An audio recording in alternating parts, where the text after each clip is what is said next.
After being hit by a truck, Chuliang wakes up in a world of cultivation, flying swords, and bloodthirsty demons. Reborn in the body of a dead disciple, he has no choice but to survive in a world where one mistake means death. As he grows stronger, every mission throws him against even deadlier monsters hiding among humans. One demon after another falls beneath his blade, bringing him closer to the truth behind this dangerous world. Can an ordinary man from Earth become the greatest demon slayer in the cultivation world?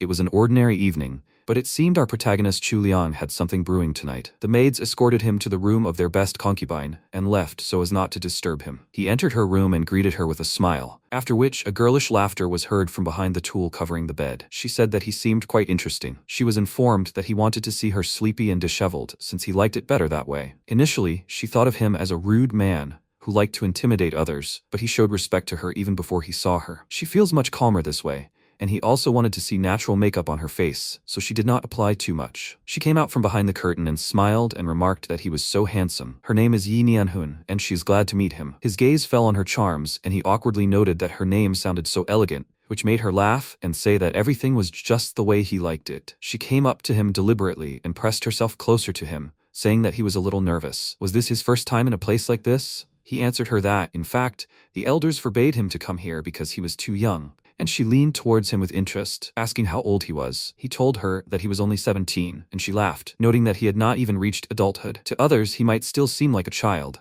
but with her, he would no longer be one after the time spent here. He laughed awkwardly and said that he had tried before, but not with such experienced women, and in general, it was the first time he had seen such dimensions on someone. She noted that he was a naughty little boy. She would teach a lesson to the lover of mocking the innocent. He awkwardly said that he meant that he lacked experience in some things. He hoped that she would not shame him for it. She immediately walked away from him and said that it was so annoying. She always gives her all, but he seemed to be too nervous. She poured him a glass of alcohol to help him relax a little, and said that once he drank it, she would do everything to ensure that he could have an unforgettable experience. He was very excited about this thought, and then his mood suddenly changed. He approached her with a gloomy expression and said, "As for an unforgettable experience, that's impossible. But he promises that she will have an incredible experience." She spilled everything in surprise and let out a nervous laugh, noticing that he was too self-confident. He thinks he can impress her? He slapped his chest and declared with defeat that maybe his skills are not yet at the level he would like, but he can compensate for everything with props. She was even a little surprised. She had no experience at all in such things, and therefore considered him a strange guy. But she did not refuse the client. She smiled awkwardly and thought that usually people come and immediately pounce on her. They know their goal. But he is somehow strange. Perhaps this kid is much more interesting than she thinks. He intrigued her greatly, and she said that she cannot believe that the young master is playing with her. What kind of props did he bring with him? She wants to take a quick look at it. She got too close to him, which made him nervous, and then he put his hand in his pants and started rummaging around there looking for props, after which he took out a huge gold bar and loudly put it on the table. The girl was shocked. She indignantly pointed her finger at it and exclaimed, "How will they use something so big? Are they going to have some kind of game? She will not agree to this." He thought for a moment and asked, "Does the beautiful lady not want to use such props?" She indignantly exclaimed that no one would agree to such a thing.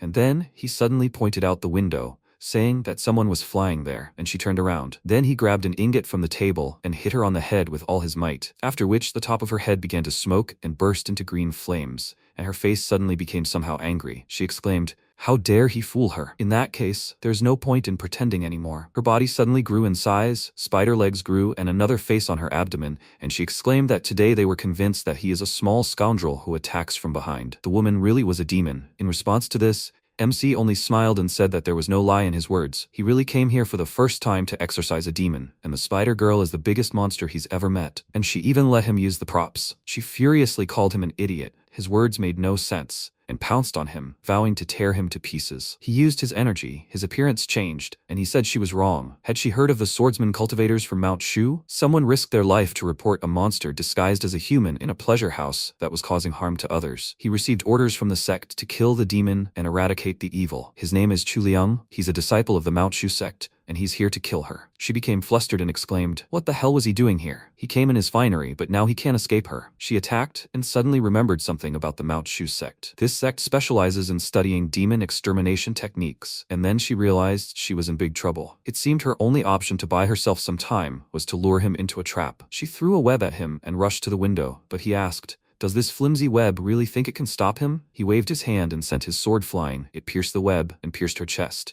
and as her spirit left her body, she thought she spent hundreds of years cultivating to achieve this form, and not even a year had passed since she set foot on human lands. Is this really how it will end? She collapsed, her body piercing several floors and nearly crushing the rest of the workers and visitors of the pleasure house, causing the people to flee in panic. Seeing the body of the monster, they immediately rushed to report it, and one of the visitors, noticing a pile of skeletons under the collapsed floor, asked in horror how many human lives she took to take this form. After the death of her body, her spirit flew out of her mouth and rushed upward. One of the visitors exclaimed that he would never appear here again and promised to walk his concubine home. And the spirit of that spider had already overcome several floors, and she thought, why hasn't she died yet? Why can she fly? Even though her form had disappeared, she was still alive. And then she suddenly saw Liang. He said that he had had to wait for her for a long time. She was very scared and thought, does he really want to absorb her? This is so terrible.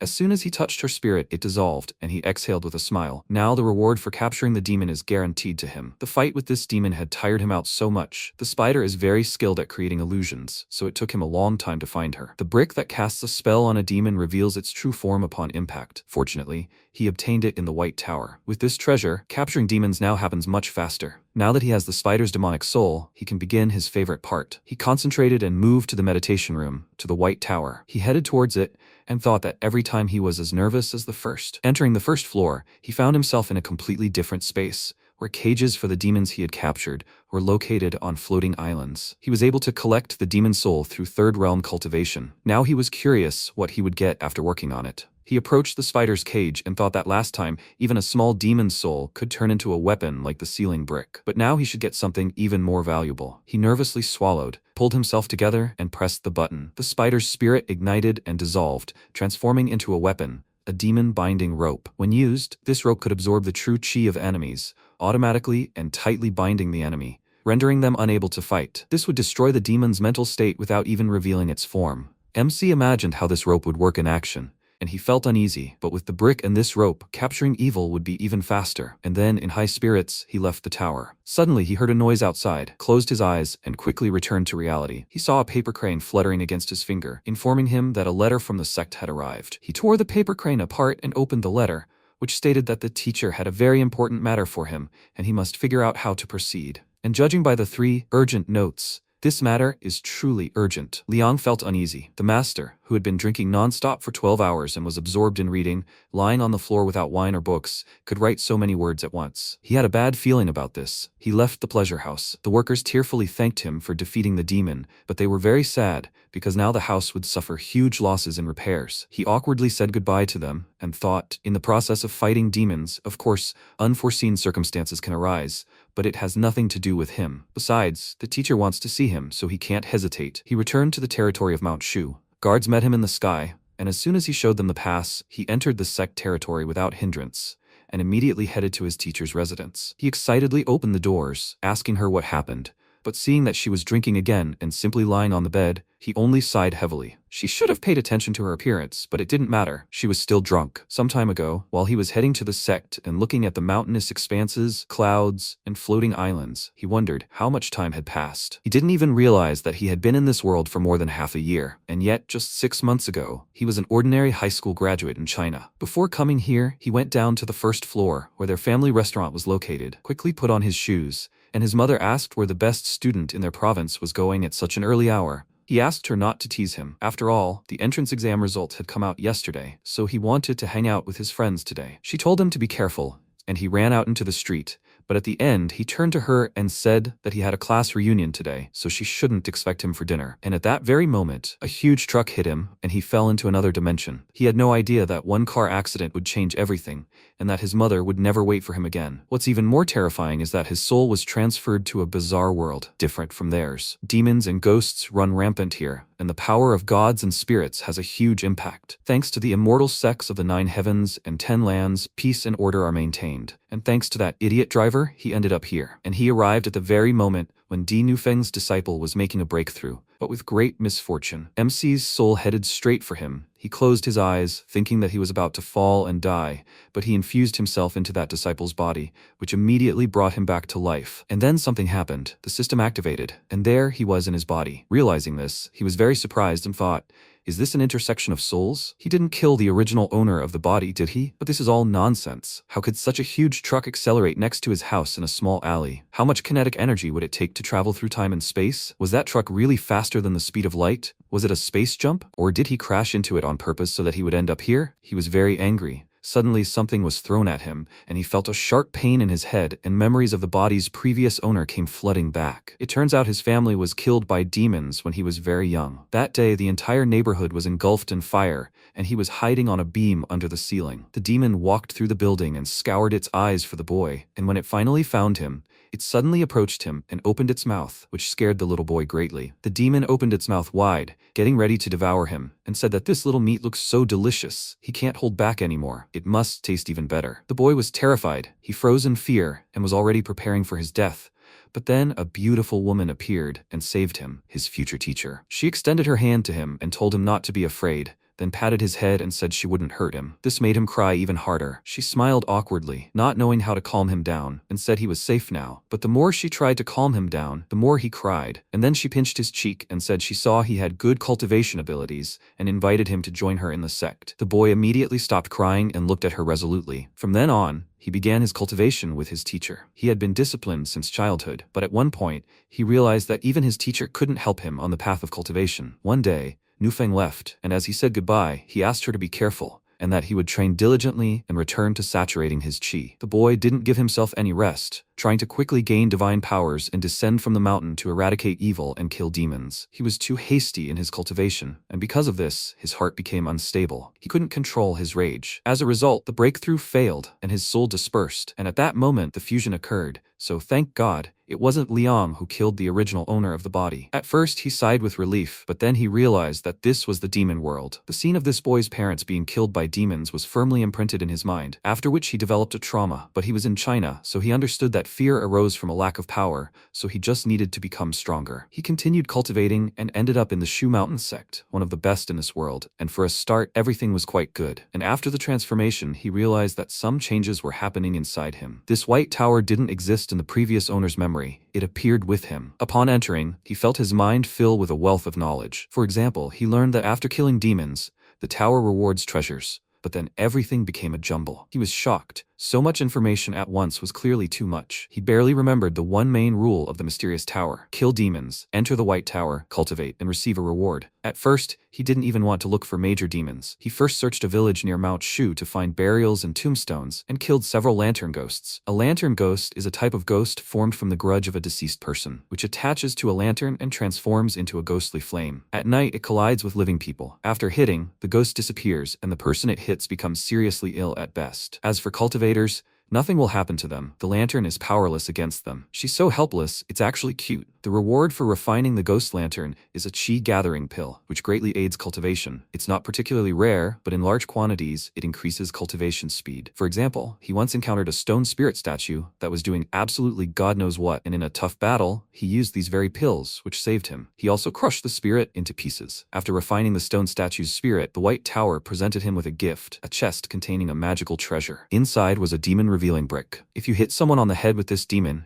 it will reveal its true form. If it's not a disguised demon, you'll feel pain and dizziness. Pills, magical treasures, divine skills, all these are incredibly important things in the world of cultivators. Disciples on the mountain must complete special tasks for the sect before gaining access to resources and treasures, and all he had to do was kill demons. And as his strength increases, the quality of his treasures, the strengthening of his spirit, and his might will increase. He's having a hard time right now. He kills demons because he's afraid of them. For the first time, he freed himself from panic and anxiety after descending to the human world. Ironically, after the soul's transmigration, he fulfills the wish of the body's original owner. Now, back to the present. The Silver Sword sect at the peak of Mount Shu. He landed at the main hall, entered, and thought that his master had simply written him a huge message.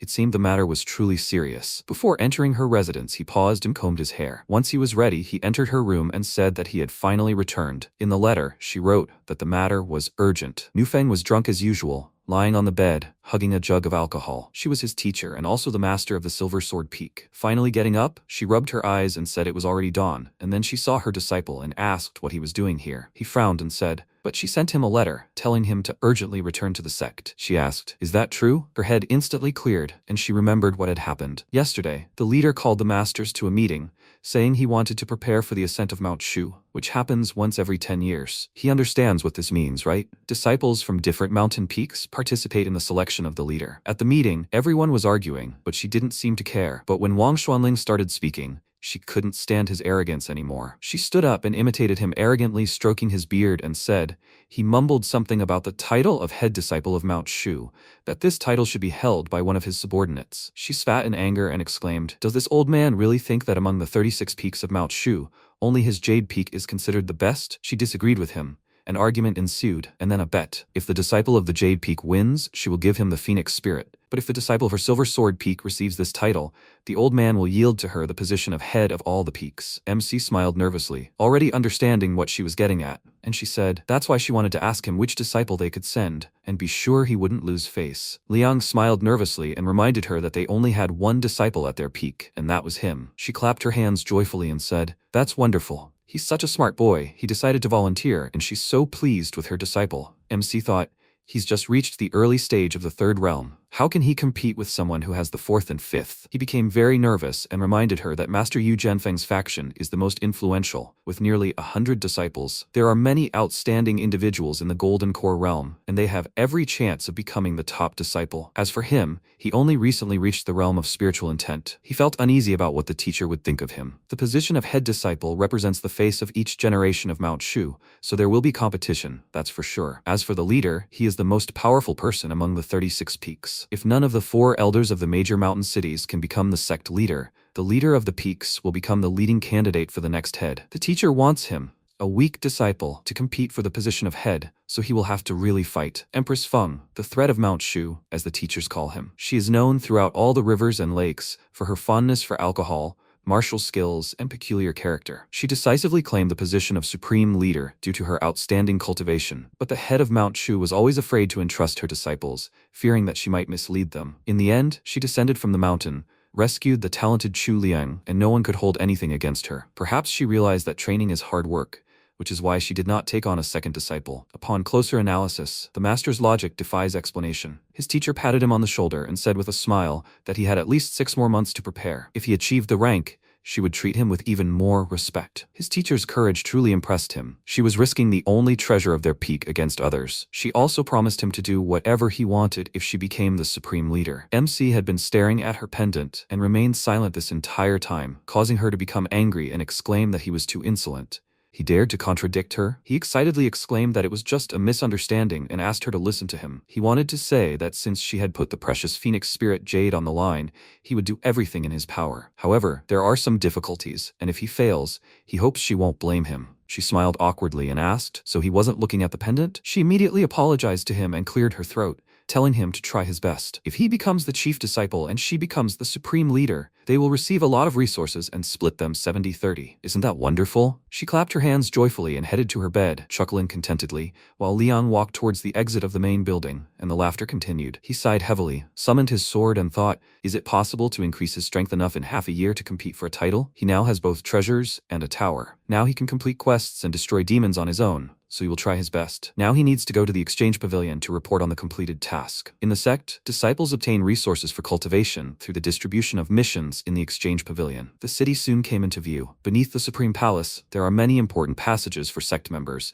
and the Sword Exchange Pavilion is located here. This name comes from the sword-shaped coins used within Shushan. He entered the pavilion, collected his reward, and happily continued on his way. In the cultivation world, the value of elixirs, talismans, and treasures cannot be measured in ordinary gold and silver. The accepted currency is spiritual stones. In the Shu sect, this is also due to the use of spiritual stones. Initially, they were broken into 2 round pieces called mantu due to their shape, but they were easily counterfeited, so they were later replaced with more refined coins, butterfly coins. Currently, sword coins are used, containing a unique aura. He went to the 2nd floor of the pavilion, where he can receive new missions. Higher-ranking leaders and elders also reside here. They facilitate the resolution of complex problems. To avoid attracting the attention of the infamous Nufeng, who causes nothing but trouble, The elders show some favoritism toward the only talent at her peak. He peeked into Master Shen's office, who greeted him with a smile and waved, telling him to hurry inside. He returned so quickly. Did the demon extermination mission go smoothly? He greeted him respectfully and said that thanks to his leadership, everything went well. The old man told him not to rush away. They would sit, drink, and play. MC sat down and said that he won the game last time. He can't admit defeat? Master Shen didn't want to admit it and therefore answered rather vaguely. After which he said, he thought long and hard and figured out his strategy, so let him make the first move. Liang smiled and suggested that he not break the rules. If he wins, he will provide him with some useful information. The old man agreed, and they began the game. An hour passed. Master Shen was very puzzled, and the way he stroked his beard revealed how hard he was thinking about his next move. MC noted that the situation was not easy, and he scratched his bald head in confusion and was forced to agree with him. He looked harmless, even smiling at him, but on the board his moves were deadly, each move like a knife strike, decisive and merciless. He couldn't handle him. Liang answered him with a smile that he was just lucky. At some points, he almost lost. The old man laughed and asked, he wanted a new mission, right? He replied that there were so many missions, hundreds, if not thousands, that he didn't know what to choose, and came to him for advice. Master Shen thought for a moment and remarked that he liked demon-slaying missions, so they would start from there. He found something interesting, waved his finger, and pulled a wooden tablet from the top shelf, handing it to him. The tablet contained the location and mission itself. Shinzhou City, Master Ming's estate, demon exorcism. In this world, there are 3 realms: heaven, earth, and human. In the human realm, inhabitants concentrate on cultivation, purifying the body, condensing qi, and spiritual development. In the earthly realm, all cultivation focuses on external aspects and elements, while in the heavenly realm, cultivation focuses on the Tao and its pursuit, as well as achieving a deep understanding of the cultivation of the heavenly essence. There are also 3 teachings: Taoism, Buddhism, and Confucianism. In addition, there are martial arts, demons, and various sects. Generally, all cultivation systems are similar. The sects of Mount Shu demand intense labor in exchange for resources. Although this seems harsh, it is necessary for the training of disciples. The sect cares for its disciples. Those who haven't reached the realm of spiritual cultivation cannot undertake quests outside the mountain. They can only perform various missions within the mountain gates, such as tending plants, assisting the master, and so on. Although spiritually advanced disciples are considered experienced in travel outside of Mount Shu, they can only exterminate demons. Those who venture outside the sect are usually given quests related to wealthy households and investigating incidents. Demons are rare in cities, but the same cannot be said for forests and wilderness areas. However, beyond demon slaying, there are opportunities to relax and explore bustling areas. Wealthy families are very generous in their support.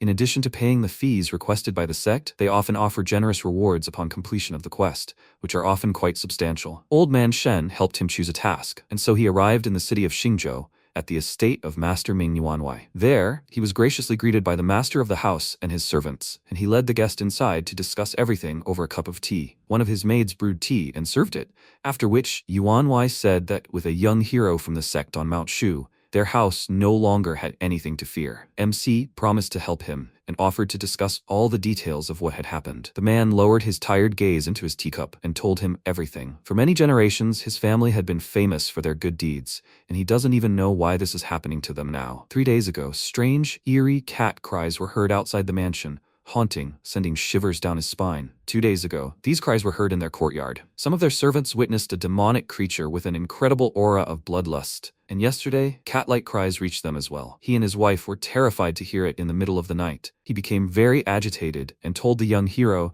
that if they didn't stop this creature soon, they would be killed. Liang asked him to calm down and promised to sort everything out. Judging by the time, Master Ming went to the suburban temple for help already on the 2nd day. Temples and monasteries are permeated with the scent of incense and have strong ties to powerful sects, without which they could not thrive. The Taoist temple outside the city is connected to the mountain sect, so the request was sent to the exchange pavilion. The creature appears only at night, moves cautiously, and does not resemble a demon, but rather some kind of spirit. If it has reached a certain level of cultivation, its intelligence is no different from that of a human, and its actions are also unpredictable. Only low-cultivated ghosts who experienced a tragic death and haven't let go of the grudge can behave strangely. Like this monster, it's quite possible that it's the spirit of a deceased cat. He asked the head of the household if anyone had killed a cat in their house in the past few days. Yuanwei immediately shook his head. He and his wife love animals, always treating them kindly, caring for abandoned cats and dogs, feeding them. MC touched his chin in confusion and said that in that case, he would first sort out the situation and then perform a banishment ritual. The man thanked him for his help,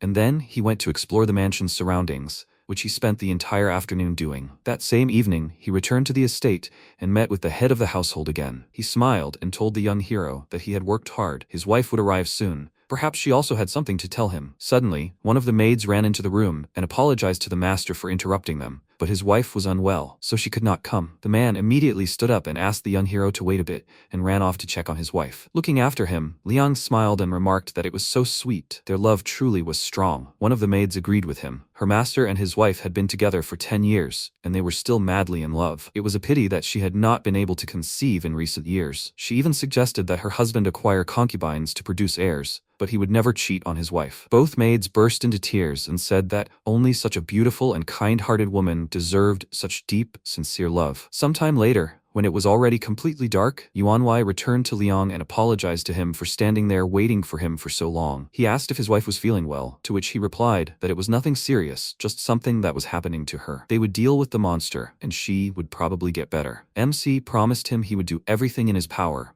and at that moment, the doors swung open, and a powerful gust of wind blew into the room, sweeping all the food off the table. The master of the estate exclaimed that the monster had returned. The frightened maids ran, and Long immediately headed for the exit towards this ominous energy and closed his eyes. He felt a strong yin energy and was only just convinced that it was a ghost.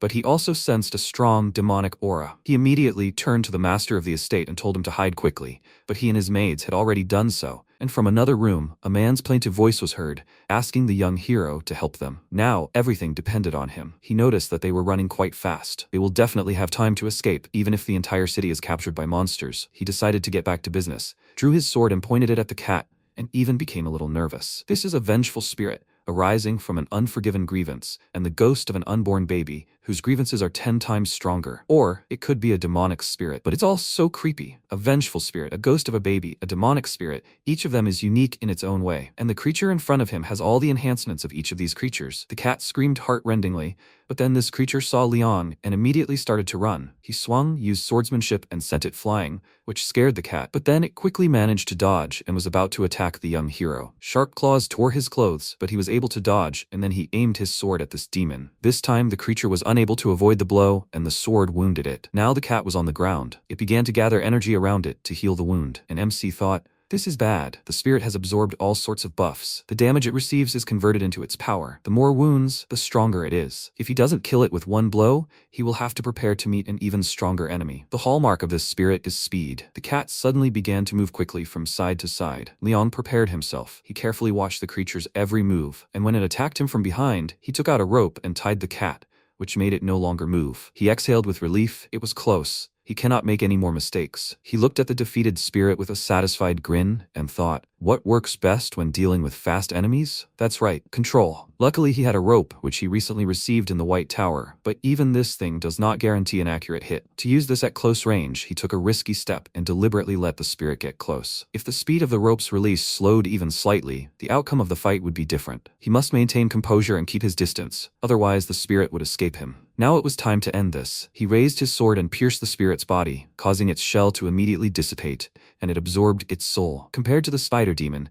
the Kmu cat spirit was much more difficult to fight. The inhabitants of the estate witnessed his entire fight, and as soon as it was over, they joyfully ran out into the courtyard to thank him. While they praised his skills, he smiled awkwardly and wondered when they had managed to appear here. Since it was late at night, he spent the night here, and as soon as the sun rose, he got up. A maid entered his room and noted that he had risen early. The master was inviting him to a celebratory banquet. He might need some help getting dressed and grooming himself, so she came here. While brushing his teeth, he thanked her for her concern, but declined, as he was perfectly capable of taking care of himself. She could go, and he would be back soon. The maid was a little upset that she had not had the honor of changing the young hero's clothes and left. He looked after her with a puzzled expression, and before going to the banquet, he decided to visit Madame. He approached the house, plucked up his courage, and knocked on the door. Madame Ming's muffled voice was heard, asking who had come to see her. He introduced himself to her and said that he heard she was feeling unwell, so he came to visit her. She asked, "So he is the young hero of Mount Shu sect?" She wouldn't be able to receive him now, but she appreciated his kindness. He frowned. She didn't want to let him in. Maybe she was deliberately avoiding him? He said he'd heard from her husband that she'd been ill for a long time. What if he could help her with the sect's secret techniques? He'd offer her treatment, and she'd recover. He could wait for her here or come back when she was ready. Judging by her silence, she was considering his proposal. After which, footsteps were heard from within the room. A minute later, Madame Ming opened the door slightly and peered out, apologizing for the long wait and inviting him inside. She lit some candles, poured him some warm water, and said she was a little surprised, she felt better after he dealt with the monster, so he shouldn't worry. He said that he actually wanted to discuss something with her regarding the cat spirit. She was slightly surprised by his question and asked what was going on, and he said he had a guess. The spirit was quite unusual. It was a combination of a vengeful, demonic spirit and a baby ghost. He even became interested when he saw it. And then he thought, why did the spirit come to their house? Madame Ming became nervous and assumed that the spirit just wanted to harm them. There must be some other reasons. He told her that she was right. It was obvious. A vengeful spirit takes revenge, as the name suggests. The baby ghost is looking for its mother, but the cat spirit stayed in the residence for 3 days without harming anyone, as if it was looking for something. She was starting to get angry and asked what he thought the spirit was looking for. He told her that her husband said their family was known for being kind to animals. So, was it possible that the spirit was looking for its mother? But if it was a demonic spirit, it was logical to assume that its mother was a demon. Ever since the cat spirit appeared here, someone had been hiding in the residence and hadn't shown up until now, and it was talking about her. She laughed and asked if he was hinting that she was a demon. He told her that maybe it was, maybe not. They would find out soon. She suddenly stood up abruptly, measured him with her gaze, and thought, a demon voluntarily emits demonic energy when it reveals its true form. He looked away and nervously suggested that she just sit down and talk calmly, but she continued to stare at him and think. If this youth hasn't reached a high level of cultivation, or is simply hiding his abilities, it's clear he's not particularly experienced. There's a special tool for revealing demons, a mirror. This item is extremely rare, hard to find even in the palaces of the human world. But the Shu sect has one such mirror, but will they allow a junior disciple to carry it around to reveal demons? She put one hand behind her back, ready to attack it at any moment, and asked if he had a mirror that could reveal a demon's true form. He shook his head and told her with a smile that he didn't have that, but he did have something else. He, in turn, hid a gold bar behind his back. They both sized each other up, then simultaneously pointed their fingers and told each other to turn around. There's someone. The fact that they had pulled the same trick on each other made them feel awkward. It was now clear she was hiding her identity. She laughed and said that there was no point in wasting time. She had already lit a candle with a hidden, illusory heart poison. If he wanted the antidote, he should leave the residence and never come back. He responded that he had also prepared before coming here. He suppressed his breathing and internal energy, so her poison and all her other tricks were useless. None of them would work on him. She became nervous. She always thought that she was very careful, but this young man outsmarted her. Where did he learn all this? There was no way out. She said excitedly that she had never harmed anyone. She just wanted to live in peace and tranquility next to her husband. He had already completed his task. Why didn't he just leave? He answered her that if he just left and forgot everything that happened here, the task would not be counted. Realizing that he wouldn't let her go so easily, she waved her hand and struck him with the whip, exclaiming, "Why is he so stubborn?" He dodged her attack, quickly drew his sword and swung it, pulling the whip to the side and tied it around his sword. And the woman pulled it towards herself, causing the rope to tighten and the table between them to immediately break. They both held the whip tightly.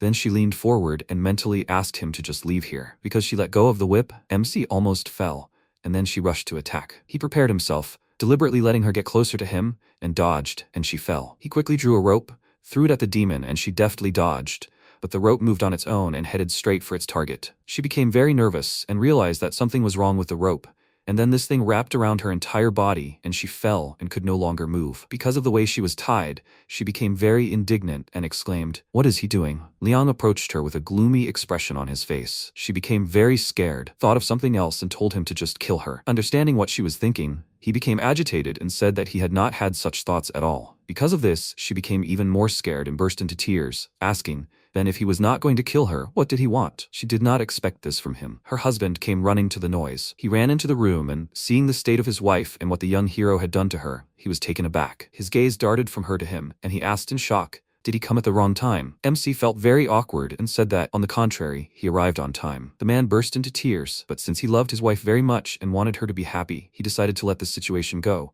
But Liang assured him that everything was not as he thought. The man approached her and helped her up, telling the young hero that he did not understand what was happening, but that he should immediately free her. He asked him to listen to him first. Everything he was about to say was the pure truth. Now he cannot free her because she is a demon. Yuanwai's hands trembled. He hugged his wife even tighter and exclaimed that this is all nonsense. It is impossible. Why did he come to such conclusions? He said that since he did not believe him, he would reveal her true form. He reached into his pants, pulled out a gold bar, and Madame Ming asked him not to. She pushed her husband away from her and said that she was simply afraid to tell him the truth. He was surprised, and then she burst into tears and showed him her true form as a cat demon. But he didn't care. He immediately hugged her and exclaimed, "How is this possible? She was so kind and had. Even if she is a demon, he doesn't care. So be it." She looked up at him and smiled slightly, asking, Who said that all demons are evil? She had lived in the mountains with her parents and older brother since childhood. Even as a demon, she had never harmed anyone, so she lived for 100 years until one day she met him. Most likely, he doesn't remember, but 20 years ago he saved a small mountain cat. He remembered meeting a cat stuck in a trap in the forest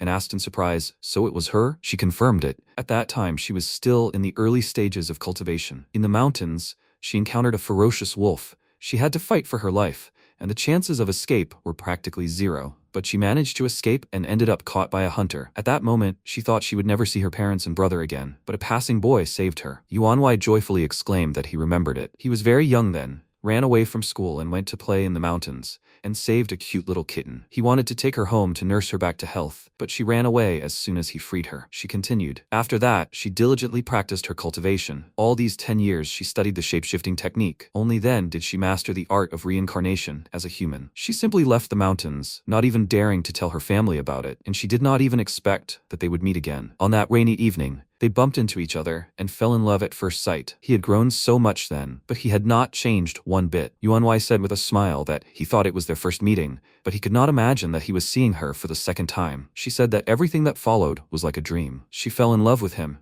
and they got married. She still can't believe it. Human life is truly filled with happiness, but one day she became pregnant. Hearing this, he was very surprised and exclaimed, "So she can give birth to a child?" She answered him that of course she could, but she wouldn't dare. She burst into tears even more, her voice trembling, and said that she decided not to give birth to a child because she couldn't change her form completely. She carried a devil's spawn within her, and once the child was born, its true nature would be revealed. She lied, saying that she had returned to her parents, but in fact, she had secretly gone to the mountains and gotten rid of the child. He didn't know what hardships she had to endure. He hugged her tightly and burst into tears, exclaiming, "So what if she was a demon?" As he said before, he didn't care. Over all these years, their love and connection had become even stronger. So how could he leave her? She said that spending 10 years of her life with him was the truest happiness.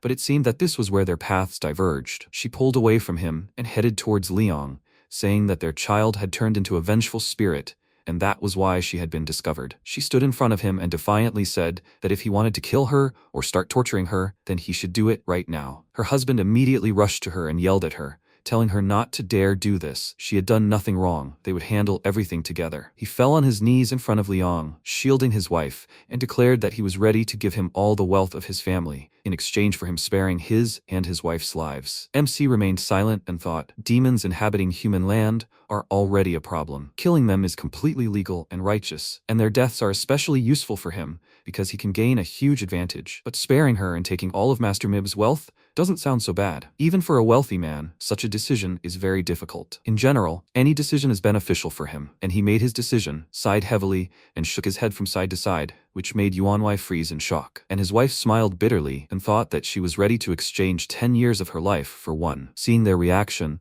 Liang said that they had understood everything wrong. In their opinion, he looks like a man who enjoys killing others. They stared at him in bewilderment, after which he untied the woman and said that he would not use anything against her except a rope. He probably didn't have much time left. The poison might take effect soon, so let them listen to him carefully. If she really had never harmed anyone, then they should follow him to the mountain gate. He turned towards the exit and told them to follow him. He would not harm them. All this is necessary to seal Madame Ming's powers. He sighed heavily and turned to her, asking if she really wanted to see her husband lose everything. If she returned to Mount Shu with him, he would ask for a title. Hearing this, she was very happy and asked if he was telling the truth. Her husband was shocked. He misunderstood everything and decided that his beloved no longer wanted to stay with him, which made her at first confused, and then glared at him irritably and said she doesn't understand what he's talking about. She's angry that he's misunderstanding everything. Asking for a title is a serious matter for beings like her. She never revealed her identity to him, so he most likely isn't particularly well versed in such matters. He was so nervous he was sweating profusely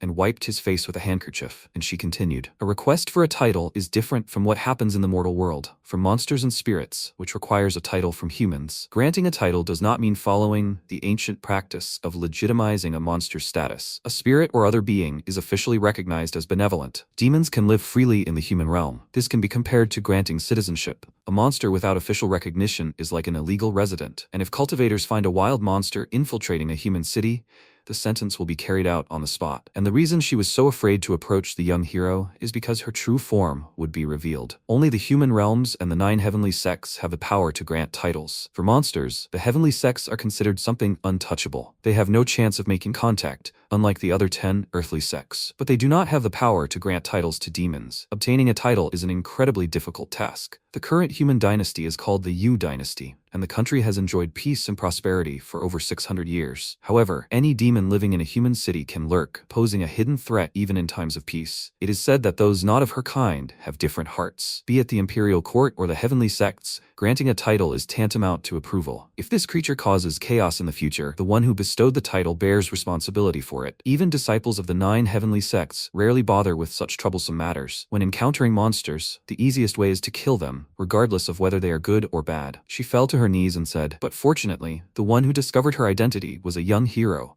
and he is willing to bestow this title on her. He is so kind to her, but she can do nothing in return. She can only express her endless gratitude. They both bowed to him, thanking him for his help, and MC waved his hands, saying that they didn't have to go that far. Yuanwei looked at him resolutely and said, to express their gratitude for saving both him and his wife, he was willing to give him all their family's property. Liang politely declined, saying that he had a large family that still needed to be supported, and he could give all the property to Madame Ming. She asked the young hero not to be offended, but her husband was a commoner. Worldly goods really looked unworthy in the eyes of the young hero, so she was willing to offer him their maids as payment. They both had abundant yin energy, they were useful for dual cultivation, and she personally trained them. MC became nervous and said that he was still very young. He didn't even understand what she was talking about. So, having dealt with the Ming family's affairs, he returned to the sect with Madame Ming and her husband. The whole process of obtaining the title went quite quickly. In the Mount Shu sect, disciples like him are not allowed to request titles for monsters. Such matters are handled by respected masters. His teacher is a righteous and noble man. Praising him for his handling of the incident at the estate, she promised to look into the matter. As for what happens next, the Heavenly Peak side dares not be careless under her supervision, so they took a responsible approach to sealing Madame Ming's powers. After undergoing all the necessary processes, Madame Ming confirmed that she is a benevolent monster who has never harmed anyone or taken human life. Upon completion of the process, she received an official title from Mount Shu and happily returned home with her husband. Since her powers were sealed, she was given an artifact to maintain her human form. From now on, she will be a frequent visitor to Mount Shu to pay her respects and receive the sect's guidance on various matters. As for Liang, he locked himself in a small room, immersed in his own world. Returning to the White Tower, he approached the cage housing the cat's soul and said with a smile, after each new mission, he becomes stronger. He doesn't know what will happen now, after the upgrade. Maybe he'll get some good items. He pressed the button, and the cat's soul turned into a treasure, a cat spirit talisman. This allows you to possess a cat spirit, significantly increasing your agility, and the effect lasts about an hour. One of the side effects is the unconscious licking of your palm, but you can quickly get used to it. MC wasn't very happy with this acquisition. Even killing a small spider brought him treasure, and this was just a one-time talisman. But he wasn't upset. This one must have high power. He uses it at the most critical moment. Hearing the noise, he quickly returned to reality, and when he turned around, he saw a crane peering into his window, a messenger from the immortal sect. Seeing the bird, Liang immediately realized that a new issue of the newspaper had come out. Within the 9 heavenly sects, there's a clan called the Heavenly Turning Pavilion. This clan specializes in divination and fortune-telling, considered the closest to the celestial mysteries of all the schools. Although they aren't strong in combat, they are respected by all the great sects, and the fact that the pavilion is part of the 9 sects is proof of this. Their sideline is collecting rumors and strange stories from the world, publishing a monthly newspaper called the 7-Star Herald. Over hundreds of years, this newspaper has become popular across the globe, from the heavenly sects to street children. Everyone reads it with fascination, and Liang is no exception. He received the new issue of the newspaper and immediately began reading it, eager to find out what great events had happened in the cultivator world this month. After all, he was preparing to descend from the mountain and needed to keep an eye on the outside world. First, he checked the rankings. This list records all known magical artifacts and ranks them. There are few changes each month, and for convenience, a separate article is published detailing the rankings movements. The positions mostly shift at the bottom of the list, while the greatest artifacts of the Celestial Empire have remained virtually unchanged for hundreds of years. For example, the human world artifact, the Demon Subjugation Tower, always ranks first. He sighed heavily, because in previous years, it was thanks to this tower that Shushan had joined the 9 sects, and at times even held first place among them, leading the entire righteous path. But 500 years ago, a great disaster occurred, and Shushan lost this sacred relic. Since then, the sect has steadily weakened, and now its strength surpasses many of the 10 earthly sects. Voices that Shushan is unworthy of being in the 9 heavenly sects are growing louder. He decided to ignore it so as not to get upset and flipped to the second item on the list, the 7-star sword. He grimaced, thinking that the first sacred relic only had a name, while the treasure of the heavenly pavilion itself already had vivid descriptions and special effects. Although the pavilion doesn't interfere in feuds, they devote themselves entirely to cultivating divine beasts, digging up rumors, and playing cards. The 7-star sword hasn't been unsheathed for many years. The last time it was unsheathed was 100 years ago, when the demonic sect awakened the Qiangxi monster, trying to attack the pavilion. Then the current pavilion leader fought all the 7-star swords single-handedly. With one strike, she suppressed Qiangxi. With the next, she swept away 300 demonic cultivators, and with the third, she smashed another 300 monsters. In the end, she wiped out the entire demon sect with this sword, so the power of such a weapon is truly terrifyingly great. But rumor has it that each use of the sword costs the pavilion dearly. However, they won't tell such secrets to outsiders. He scrolled down to the 3rd place on the rankings, the Mirror 8 trigrams fallen from the heavens. This artifact belongs to the Misty Mountains, also from the 9 heavenly sects. They say the reason they rank below the 7-star sword is simply because the pavilion itself is compiling the list. He scrolled down several times and thought that such relics were too far removed from reality. Looking at their shadows is of little use. And suddenly, he stopped, noticing something familiar. His master's pendant, a phoenix spirit, blood jade, but it looked strange. For some reason, it was shaped differently. He tried twisting it around, and finally, it looked exactly like his master's pendant. It was no wonder it seemed familiar. He'd just never seen a phoenix spirit in its entirety. He remembered the pendant lying on his master's chest, and wondered if that image was its true form. It seemed the greatest artifacts weren't so far removed from reality after all. The treasure list wouldn't help him much right now, so he decided to look at the winds of the 9 provinces section. It seemed there had been quite a few high-profile events in the past month. The head of the Misty Mountains, the immortal Ju Yi,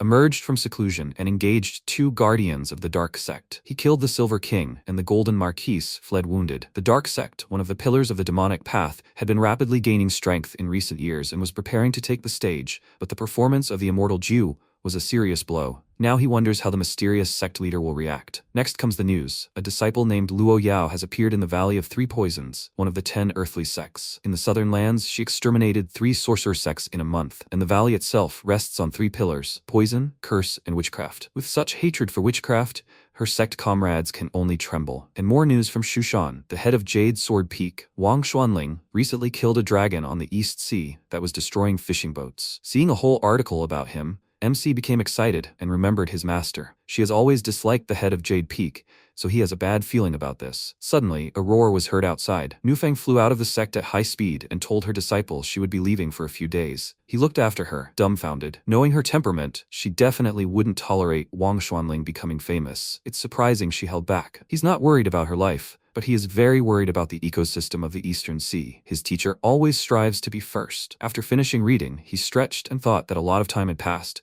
It was time for him to go to the exchange pavilion and hand in the last order for the demon exorcism. While he was flying there, he decided to finish reading the 7-Star Herald. He finally reached the popular section, Rumors and Tales of the Celestial Empire. Compared to the serious Winds of the 9 provinces, such a lighter section was much more interesting. The Emperor of the Yu dynasty inspected the Ascended Dragon Academy and wanted to betroth his youngest daughter, Princess Jingyang, to the Academy's #1 student, Jiang Cheng. He refused, citing romance as a hindrance to his studies. Liang chuckled softly after reading this. The Ascended Dragon Academy is the premier Confucian school, backed by the imperial court, and ranked among the most powerful sects. As the #1 student, Jiang Cheng had a bright future, either on the path of cultivation or as an official. But after such a refusal, his future became uncertain. The emperor isn't the only one puzzled over his daughter's marriage. The leader of the Thunder Fortress sect also announced he would give his daughter, Huang Liner, and the 10 treasures of the loyal to whoever becomes his son-in-law. But no one responded, because Liner herself said that only someone stronger than her could become her husband. Otherwise,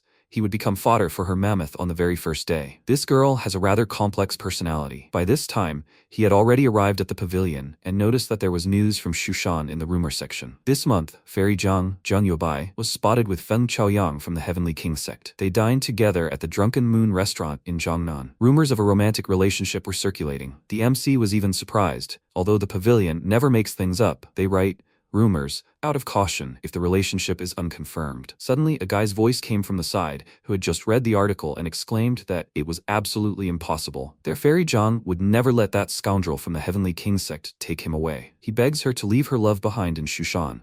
A girl nearby asked irritably, even if they like Fairy Jiang, why insult Feng Chaoyang? He is a hardworking and kind-hearted ideal. Her friend agreed with her, and at 19, he was already almost the top disciple of his sect. They were jealous of him. They exclaimed that second-rate idols were striving for the stars, and she asked in response, are they any better with their lemon-colored faces? Liang walked past them and thought, so there you have it. Different people, different feelings. They seemed too noisy to him. He decided to go buy the necessary supplies and set off on a new quest. He reached the main square with only 20-odd coins in his wallet. The technique books in the defense hall were beyond his means, and the flying swords from the transmission hall were even more so. So the only option left was the alchemy hall. He simply had no choice. There, he spent all 20-odd coins and bought 4 spiritual focusing pills for the spiritual intent rank. His cough might have cleared, but at least he had invested in the most essential items. With their help, he would soon be able to break through to the mid-stage. Unlike others, he can spend everything on pills, and the benefits are enormous. The work of exorcising demons must continue,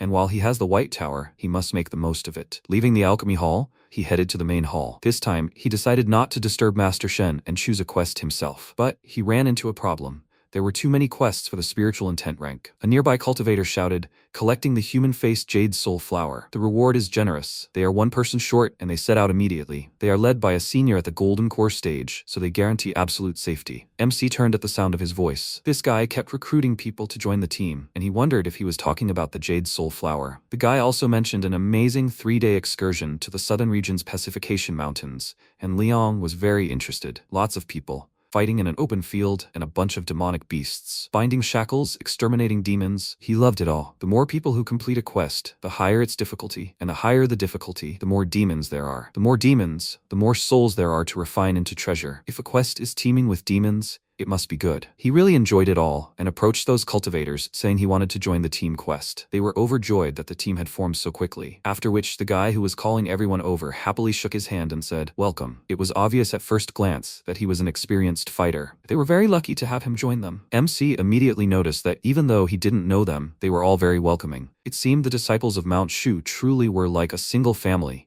and there were no barriers between them. After that, they quickly completed the quest, and the guy threw his arm over Liang's shoulder and said that they would discuss the details along the way. His name is Lin Bei. What's his name? MC introduced himself to him, and then greeted all the other team members and learned their names. The eldest of them said his name was Fan Ting. If he didn't mind, he could just call him Big Brother Fan. Next to him was Shu Ziqing, the treasure of their peak, and Lu Ren. Although they were from different peaks, they were all disciples of the Mount Shu school, so he should feel free and at ease with them. Lin Bei happily said that since everyone had exchanged greetings, they would set out right away. By the way, they were from Jade Sword Peak. And where was he from? Hearing this, MC flinched, and when he said he was from Silver Sword Peak, they flinched too. Everyone froze in shock, their faces darkened, and they immediately began to keep their distance from them. The disciples of Mount Shu are united like family, but Silver and Jade Sword Peak are exceptions. The 5 sword peaks of Mount Shu School have been united in spirit for centuries, but in this generation, 2 heads of different peaks have become irreconcilable opponents. Jade Sword Peak's headmaster, Wang Xuanling, as the oldest, possesses overwhelming authority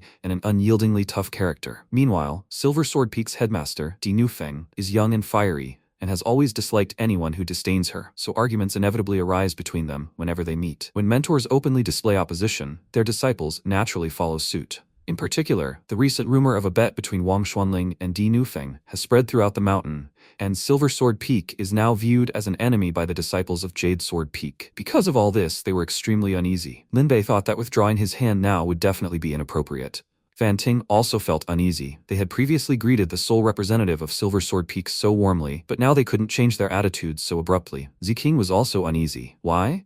Out of the hundreds of disciples of Mount Shu, did they have to run into someone from Silver Sword Peak now? But Lin Bei quickly dispelled the awkwardness, hugging Liang and saying that they heard there was only one disciple at Silver Sword Peak, and that they'd met him today. It was quite a coincidence. MC agreed, and Lin Bei, turning to his friends, said that since they'd already received the quest, they should set off quickly. They agreed, since it was too late to refuse, and Ziqing exasperatedly said, Silver Sword Peak is so hostile to them. It looks like this guy isn't a good person either. Fan Ting said that she'd have to be patient this time, after which the 3 of them abruptly walked around them and walked in front. This made Lin Bei feel awkward in front of Liang, who said that he knew about the relationship between their sects and should have understood his reaction. He replied that everything was fine, the main thing was to kill more demons. Lin Bei agreed with him. They were all disciples of Mount Shu, and their main goal was to work together to exterminate demons and defend righteousness. Then he would tell him more about their mission. First, their leader, elder brother, and mentor was Fan Ting. He was currently at the initial stage of the Golden Core level, and with him, safety on missions was guaranteed. MC was puzzled by the fact that his sword didn't look like their standard flying swords. It looked very powerful. Lin Bei said that Fan Ting was certainly strong.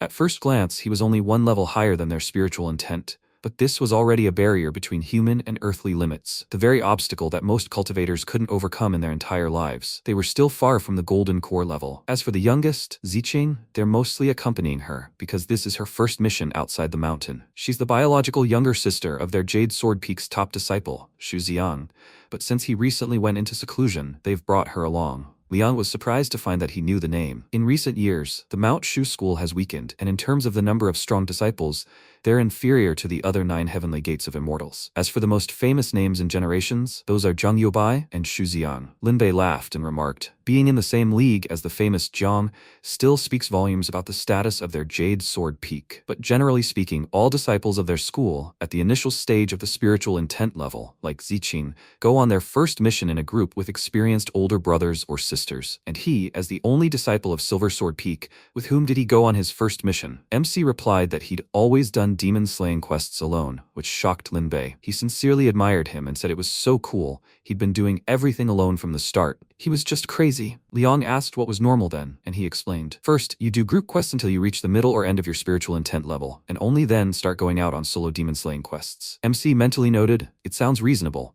Going solo kills slower and less. To kill many demons in one outing, it's better to go on long raids in a group. So, in the future, he should take on more group demon-slaying quests. Noticing his thoughtful expression, Lin Bei remarked that he was very interested in group quests. Then, next time, they could get together again, if possible. Liang smirked and replied that this time it could be considered a coincidence, but if he called him next time, his school brothers would kill him on the spot. He became indignant and said that it was all nonsense. He was always happy to make new friends. He almost forgot to mention the last member of the team. Lu Ren, like them, was at the initial stage of the spiritual intent level. Now that he was familiar with them all, he would tell him about the mission. The location was the outskirts of the southern region's Pacification Mountains. Although demons dwelled there, with Fan Ting, the process shouldn't be that difficult as long as he led them. Their specific goal was to penetrate deep into the outskirts of the mountains, wait for the right moment, and pick a jade flower with a human face. But this was only the general outline of their mission. They would discuss and approve the specific plan of action along the way with the others. MC thanked him with a smile. Now he understood the whole point. The wild jungle, teeming with demonic beasts, was simply a beautiful place for Liang. A day passed, and they reached the outskirts of the Heavenly Realm's peak. But since there was no further path, only clouds, Ziqing used her energy to summon a beast. Soon, a huge white bird appeared in the sky. It landed next to them, and Ziqing embraced it, welcoming it. MC was surprised.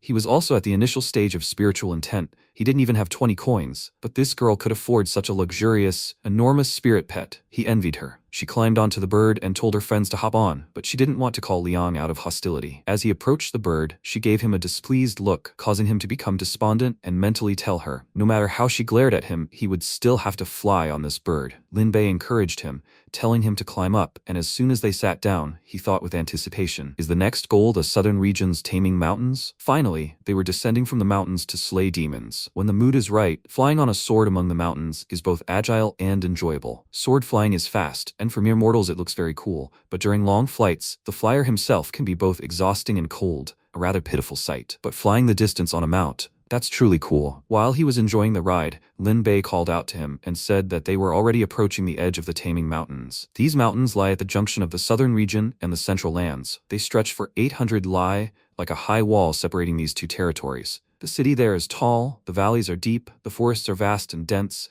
and there are rumors of demons and monsters appearing there, so even great masters don't dare venture deeper. But he shouldn't worry. The place they're heading to is just the outskirts, a small border forest, so it's not that dangerous. They say this flower is also paired, that is, 2 heads on a single stem. Earlier, one of the seniors from their school accidentally found it, but then it was not ripe and could not be picked. so the task was passed on to the sword exchange pavilion. According to the timing, the flowering should be right around now, so they set off to complete the task. MC thought that the man in front of him was somehow too talkative. It seemed that since he met him, he had not been silent for a second, as if he could not bear to keep his mouth shut. And then, an idea occurred to him. Maybe he was not a sympathetic person at all, but simply an incorrigible chatterbox? He decided not to dwell on it and, not listening to what he was saying, glanced at the three of them and noticed how far away they were sitting. Perhaps they weren't ignoring him at all, but simply avoiding Lin Bei. Half an hour passed, and they finally landed at the entrance to the forest, and the bird flew away. Before going any further, Fan Ting told him to listen carefully. There were many demons and mature beasts in the Mountains of Humility,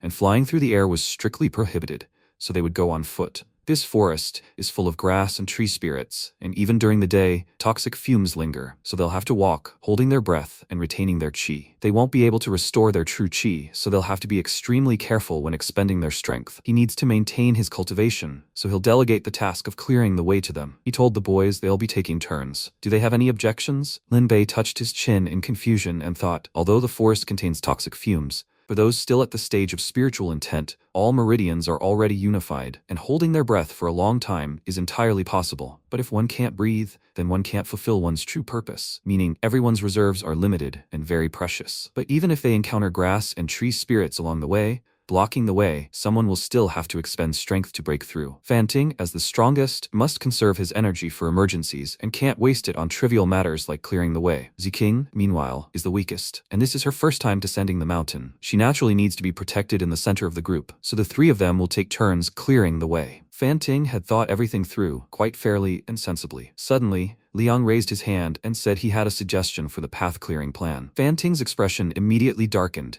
and the others thought he was up to no good. But he merely said that he could handle the task of clearing the road and exterminating demons alone. No need to switch. They were very surprised to hear this. In such a demon-infested forest, where true chi cannot be replenished, you never know what danger might lurk. Lin Bei was confused and surprised. According to common sense, if an unexpected danger were to occur, the more true energy you had left, the higher your chance of survival. To avoid being caught in a hopeless situation, no one would want to waste chi clearing the way. So Fan Ting proposed a fair plan. The three of them would swap. But when Liang said he had a proposal, he thought he would try to shirk this responsibility, or drag Fan Ting and Ziqing into it. He never expected that this smiling guy would volunteer to bear the entire burden of clearing the way alone. After all, he was just like him, only at the initial stage of spiritual intent. He felt ashamed for thinking so badly of his own school brother. He called out to him excitedly and said that this was no joke. And besides, the journey could take an hour or even more. If he expended all his true chi, it would also harm the subsequent flower harvesting operation, so it would be better for them to swap in turns. MC told him it was fine. He could handle it. If he felt his chi running low, he would retreat and switch with someone. He covered his fist with his palm in a respectful gesture and told his siblings that his cultivation was low and he could only help them a little, so they should at least let him put in more effort here. All three of them stared at him in surprise. It seemed they had changed their minds about him. Fan Ting turned to the forest and said that if he insisted, they would start with him. The sun was already setting, so they needed to enter the forest quickly. But before entering, he turned to him and said worriedly, if he expended more than half his energy, then he should switch immediately. If he waited until he expended all his energy, it would be too late. Liang smiled and told him not to worry. He understood everything. Ziqing felt uneasy, lowering her gaze in shame and thinking that she had previously been prejudiced against this guy from Silver Sword Peak because her mentor had always cared so much for her. When she broke through to the spiritual intent level, he even gave her a bird as a gift. Her mentor is a very important family member. She had heard that Di Nufeng, the master of Silver Sword Peak, didn't acknowledge her mentor, so after learning that Liang was her only disciple, she began to slowly dislike him. When he sat on the back of her pet, she even felt offended, and she deliberately sat in front to ignore him. But this guy volunteered to help the team, clearly to improve relations with everyone. She ignored him. How unkind of her. In fact, MC didn't care how they treated him. He only thought about the fact that all the demons in his path were now his, and here was his chance to cultivate alone. And then a thought flashed through Ziqing's mind. She suddenly noticed that when he was quietly silent, he was also handsome,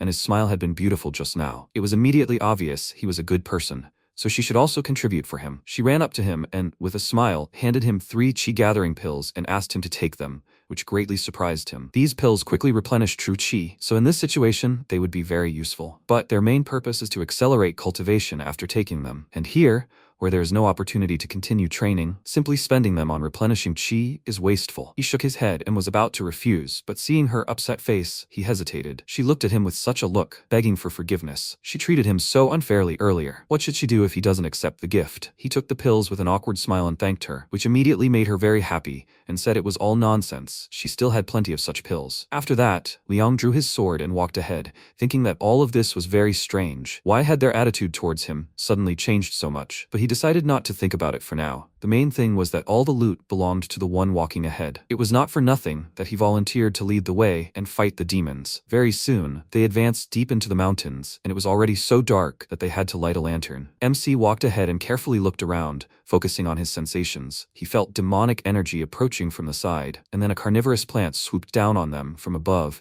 and opened its bud, revealing sharp teeth. Liang immediately warned everyone of the danger, pulled out his sword, and pierced the monster, but its juice fell on Ziqing. That wasn't all. MC dealt with a few more demons, and they were finally relatively safe. Liang thought. Only half an hour had passed, and already a dozen of these demonic flowers had been destroyed. It really was dangerous here. If he hadn't broken through to the level of spiritual intent, these flowers would have definitely killed him. Banting placed the lantern on the nearby rocks and suggested they take a rest right there, and MC asked Ziqing if he had soiled her too much. She smiled and told him that everything was fine, and Fanting said, although Liang alone had been clearing the entire path, everyone else had also constantly kept their spiritual perception at the ready. Even if the others had conserved their chi, the constant exertion of the spirit was still very tiring. For a cultivator, spirit, chi, and consciousness are the three foundations, and none of them should be neglected. Let them turn off their spiritual perception for now and regulate their breathing. He would take over guard duty during this time. MC sat down to rest, and Lin Bei immediately ran up to him and asked with a smile, "Is he okay?" He replied that thanks to the pills Ziqing had given him, he felt quite well. Realizing he was about to start chatting with him, he immediately shut his mouth and told him to concentrate and regulate his breathing. He closed his eyes and thought about how he would kill all the monsters here, go to the White Tower,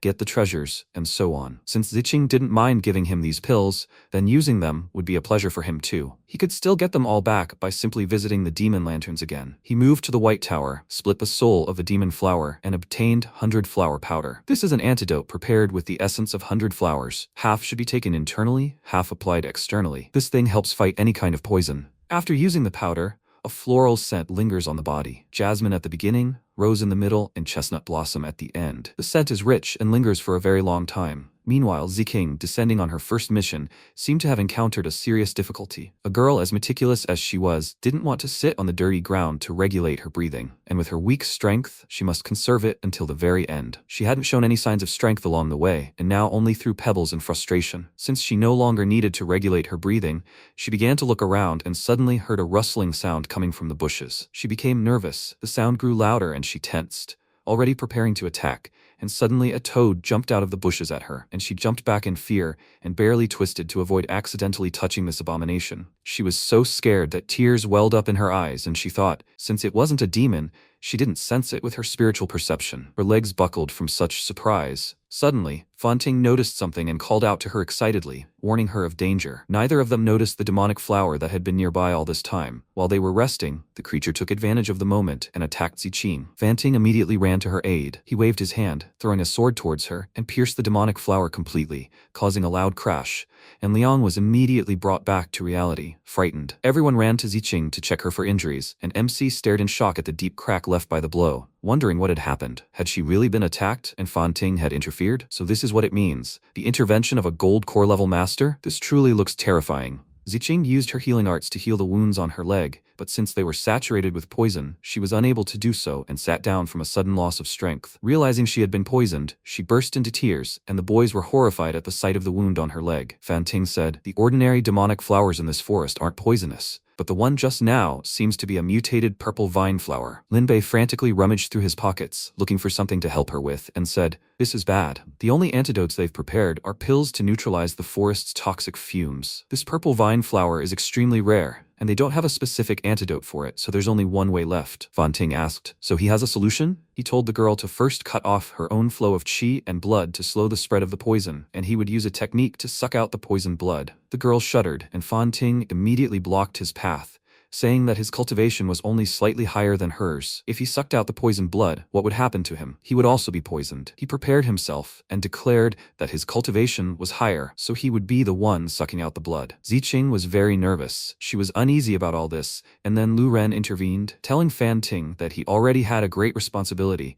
He shouldn't take such risks, and Lin Bei's cultivation was low. He couldn't take rash steps, so he would be the one sucking the blood. The three of them pounced on her. She burst into tears, and then Liang raised his hand and called out to them, and they turned to him with gloomy faces, asking, "Does he also want to suck on her leg?" He smiled nervously and told them that they had misunderstood. He wanted to say that he had medicine that could neutralize the poison, and perhaps it would help Ziqing. Hearing this, the girl was very happy, and the guys were upset. He unwrapped the package with the 100 flowers powder and said that although this medicine was not specifically intended for the poison of demon flowers, he thought it could have some effect. Lin Bei held out his hand and told him to wait. It wasn't a special antidote, and taking it was still risky. He returned to Ziqing and asked her if she would choose to take the medicine or let him suck out the poison. She immediately ran away from him, choosing the medicine, and happily asked Liang how to use it. He told her to take half internally and half externally, and she, with delight in her eyes, thanked him for helping her save her from those idiots. He sheepishly looked away, saying that she shouldn't thank him, and Lin Bei said that he couldn't help her, and that his conscience was bothering him. Since he couldn't suck out the poisoned blood,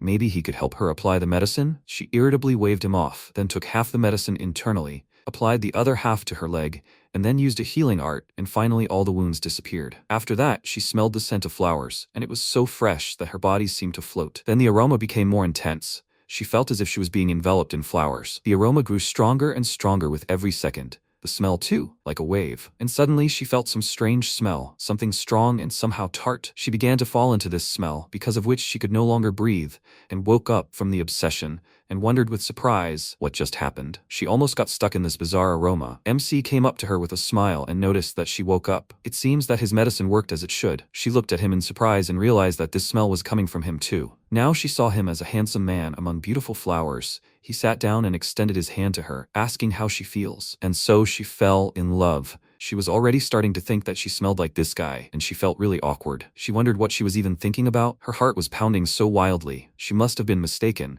The smell from Liang and from her. It must be the scent of some flowers. Since she didn't answer him and her face was red, MC was already starting to worry and wondered if this was a side effect of his 100 flowers powder. If so, then everything was bad. He immediately grabbed her by the shoulders and started shaking her, worriedly asking if she was okay. Was she feeling okay? She slapped him in the face out of embarrassment and exclaimed that she was fine, after which she bashfully covered her face with her hands and told herself to stop thinking about all this nonsense. She needed to calm down. Pulling herself together, she awkwardly thanked Liang for the antidote. How could she thank him? He told her that everything was fine. She gave him chi gathering pills, and he gave her 100 flower powder, so it was a favor for a favor. But she wasn't going to back down and asked if pills and 100 flower powder were comparable. He told her that they were from the same school, and besides, they were friends. Why such an exact count? The fact that he called her his friend made her very happy, and said, "It's a deal. They will be good friends from now on." Lin Bei ran up to him and pointed out that they had brought him on a mission straight from the exchange pavilion. Does he always carry an antidote with him? He smiled and told him that he really did carry it just in case. Fan Ting gathered them all and said that since Ziqing was now okay, they should continue on their way,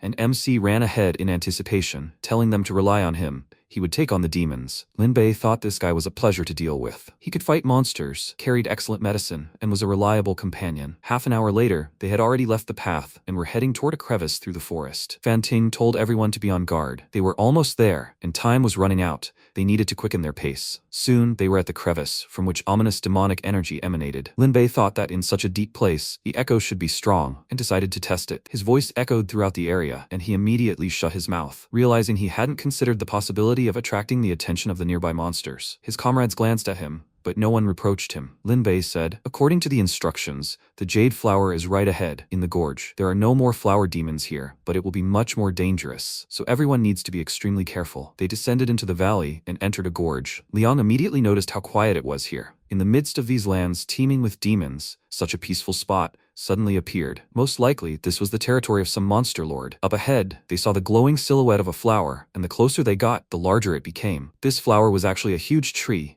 with buds at the very top. Fan Ting seriously said that they had found their target, and that they should prepare to begin harvesting. They all answered him that they understood everything, and the most dangerous stage began. The flower turned its buds towards them, which made Lin Bei very nervous, and Fan Ting told them not to panic. This creature is different from the flower demons outside. This one's habits are closer to ordinary herbaceous plants. It's just quite sensitive to the vibrations around it. Now, judging by the time, evening should have fallen outside. When night falls and the rays of moonlight fall on this flower, the moment of its blooming will arrive. Until then, they are absolutely not allowed to touch it or disturb it in any way. MC felt uneasy. As for this jade flower with a human face, he had already roughly studied it on the way here. This thing is quite mysterious. If it is picked at any other time, it will lose all its spiritual power. It must be picked at the very moment when it is ripe enough to bloom in the moonlight. This is the only way to preserve its spiritual power. Although he doesn't know exactly what it looks like when it blooms, according to the information he knows, at the moment of blooming, it will do everything in its power to protect itself, and everyone who looks at it will be enchanted. Therefore,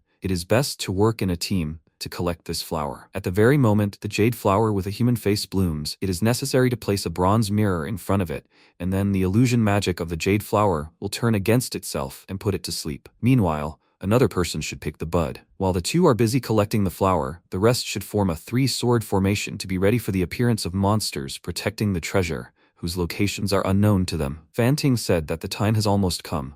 They will begin to act according to the plan they discussed. Everyone immediately rushed to their positions. Lu Ren is in charge of the mirror, Lin Bei is in charge of collecting the flower, Ziqing will stand guard, and Lian will stand opposite her to keep an eye on her and simultaneously be responsible for defense on the other side. Fan Ting took the position between them, keeping an eye on all three directions and being able to come to their aid at any moment. Now, let them gather their courage, be extremely attentive, and be prepared for any surprises.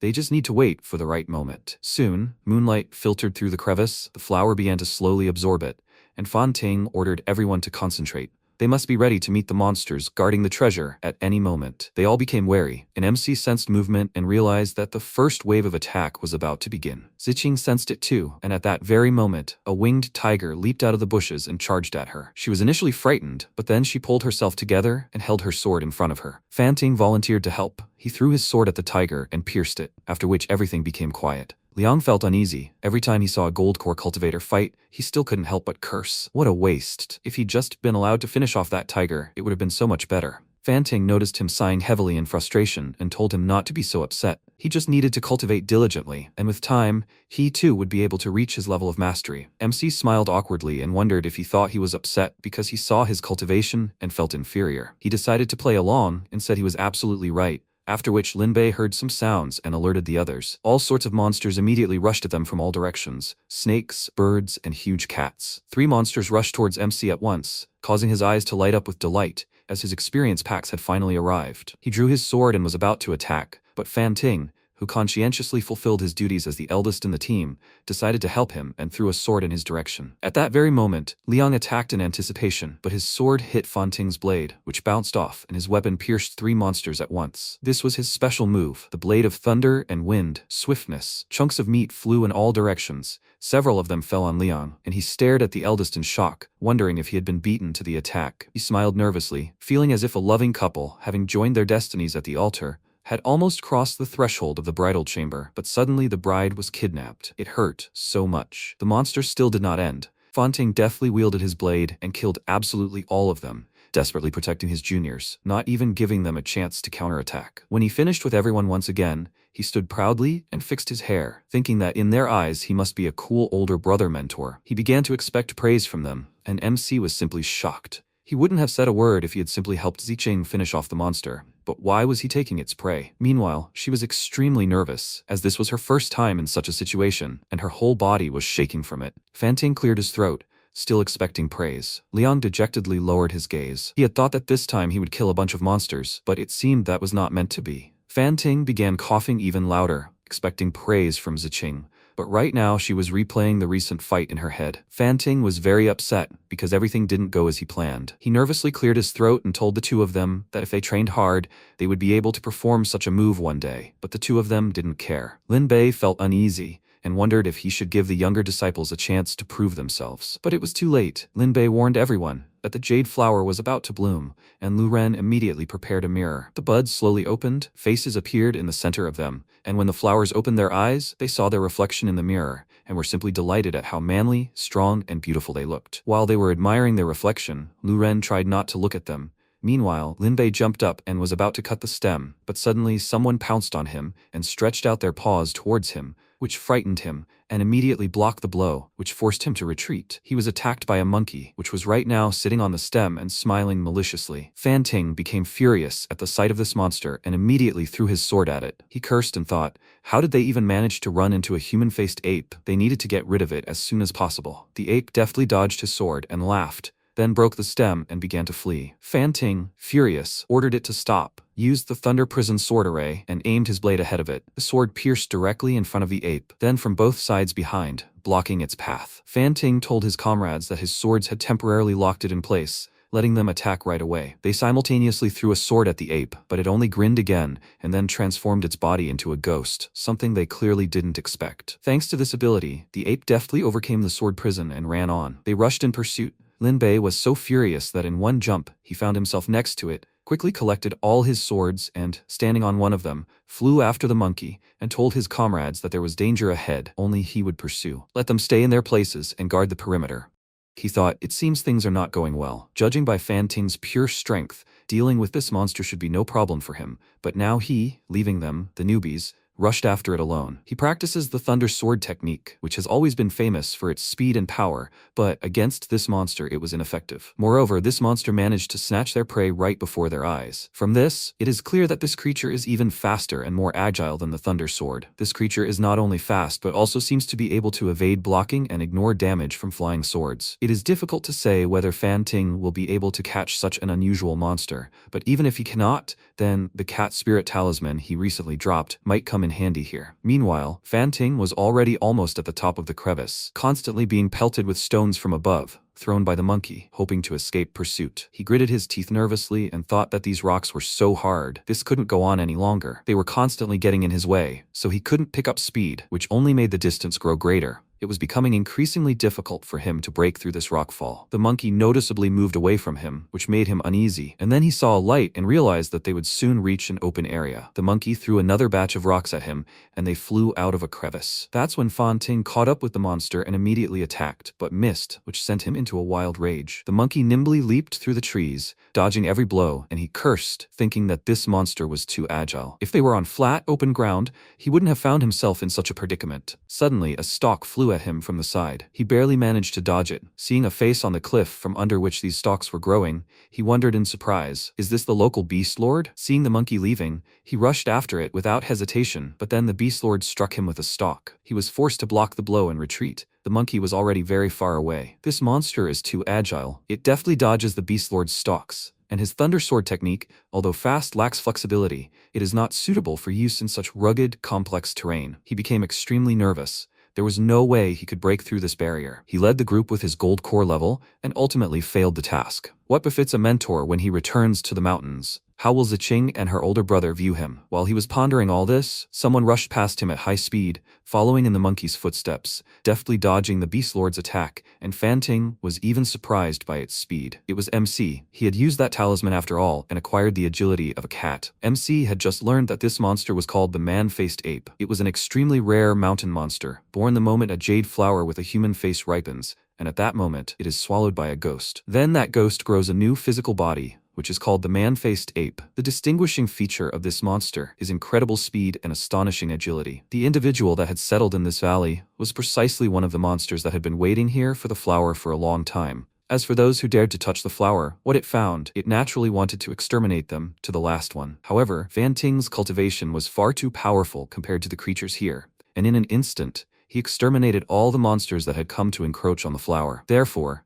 the monkey could only grab the jade flower and immediately flee. And if this one manages to reach its lair and refine this flower, its strength could double, and then it would very well be able to compete for the position of the beast lord here. During its escape, the monkey constantly laughed at the fact that a human could not catch it, and it was very confident in its strength and speed. But things were not so simple. Even after exiting the crevice, the monkey was still being pursued, and just in time, the beast lord woke up and began to attack Fan Ting. The monkey constantly laughed at him, thinking that this man must be having a hard time now, but when the monster turned around to check, it saw a certain creature quickly rushing towards it and immediately broke into a run. This creature had caught up with the monkey and was now running alongside it, which surprised it greatly. At first, the monkey thought this creature was a ghost, but it was itself a ghost, and the fastest one at that, so no one could catch it until now. This creature suddenly approached it, and the monkey was frightened because it was more terrifying than the ghost itself. But it turned out to be only Liang, and realizing it was a human, the monster simply fell into shock. When he licked his hand with a grin, it became even more frightened, and even thought he was a pervert. Let's go back 15 minutes ago. The cultivators, having made sure that they would definitely not cause trouble for their older brother,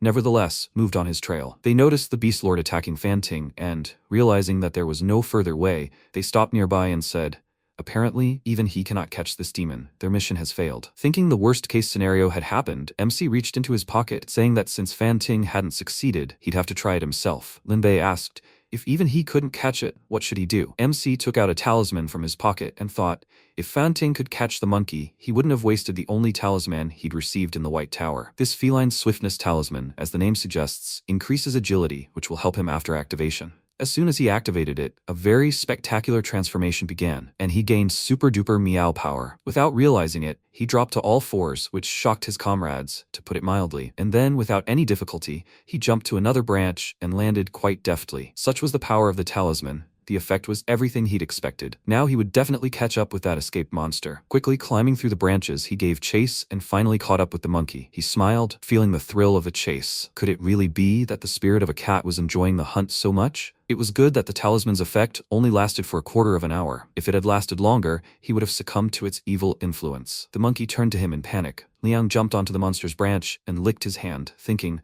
at the sight of that monster's frightened face, he simply couldn't contain his delight. The monkey was shocked, but burst into tears and ran on, mentally screaming that he was a pervert. Then MC took out his sword and swung it, but the monster's body turned into a ghostly one, and it ran on. Liang followed it and thought, not only does it dodge attacks, but it doesn't even counterattack. It turns out that although this demon is incredibly agile, it's not very strong in combat. Instant intangibility, which allows it to avoid attacks, must be its only innate gift. If so, he should wait until the monster's illusionary state ends, and then it'll be time for a real fight. The monster's physical form finally began to return, and MC immediately threw a rope at it and tied it tightly. The monster thought this man was definitely a pervert. Dying in battle is no big deal, but dying like this is a great humiliation. Seeing this man raising his sword over it, it was terrified, and then Liang's sword pierced the monster. In the cultivation world, it's customary to avoid inquiring about other people's artifacts, talismans, pills, techniques, and the like. The reason is simple. A person's cultivation level is visible to everyone, and if the gap isn't too great, it's difficult to hide. Artifacts, talismans, pills, and techniques can be hidden, and at a crucial moment, they can make up for a gap in strength or even turn the tide of battle. For example,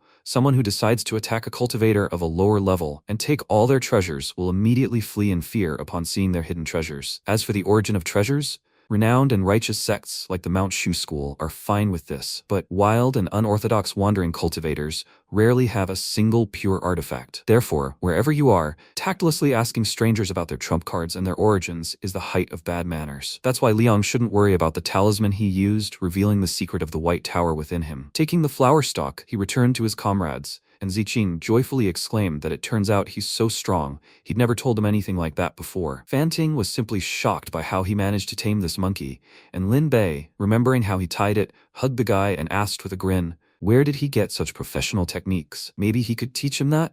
Ziqing didn't understand what they were talking about, and Lin Bei awkwardly cleared his throat, saying he meant the movement technique. She found his behavior somewhat suspicious, and MC said his returning that jade flower isn't really a big deal. He just used a fairly powerful talisman, but it's a pity it's disposable, and he had to use it here. Fanting thought, for a cultivator at the initial stage of a spiritual intent level, like Liang, such a movement technique is hardly possible. If he had such an art, he wouldn't have hidden it earlier. Most likely, he used pills or talismans saved for emergencies. Ziqing was delighted at this time. Liang is the only disciple at the peak of the Silver Sword, so all of the master's resources go to him alone. It's only natural that he was provided with some treasures for protection. Lin Bei thought, how expensive must this talisman be for Liang, a level 3 cultivator at the initial stage, to develop a speed far superior to that of Fanting, a level 4 cultivator. Lu Ren sighed heavily at this point. Perhaps that talisman was his last resort to save his life. The coins earned from this quest were clearly not enough to cover the cost of such a talisman. Fanting was overjoyed and said that he never imagined that at that moment,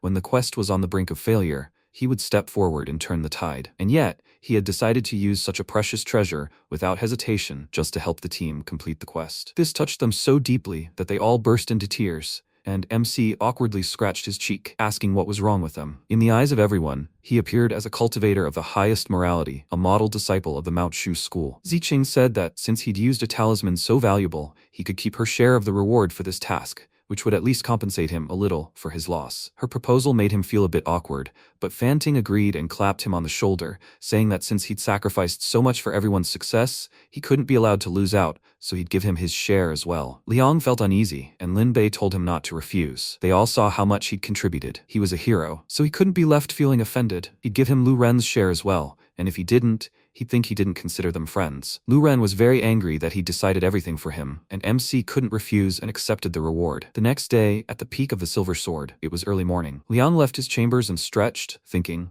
The master had been absent for the last 2 days, and he felt as if he was the head of the peak and all the power was in his hands. He lay down on the grass to bask in the sun and thought, but even when the mentor returns, he is still the deputy head of the peak. Then he suddenly remembered something important and went to his room. He closed the door tightly and thought with a grin. Yesterday, he returned too late. After parting with his comrades from Jade Sword Peak, he immediately went to rest, so he forgot to reward himself properly. He began to meditate and entered the White Tower, after which he immediately used the soul of the monkey to create a new item. A large glowing sphere appeared in front of him. He touched it and noticed that this time, it was some kind of special object. This sphere turned into a puppet of the heavenly circle. This puppet is used for auxiliary practice of circulating energy along the heavenly circuit. It consumes 1 chi pill during the day, 2 at night, and can cultivate non-stop around the clock. Any resulting increase in cultivation will belong entirely to the owner of the doll. However, this doll is intended only for auxiliary practice. Using it for other nefarious purposes could cause damage, so he won't be able to use it for cooking, cleaning, and anything else. MC was overjoyed. This was simply a magnificent reward. It's a practice artifact that works 365 days a year, 7 days a week. He could already imagine how the doll would train for him,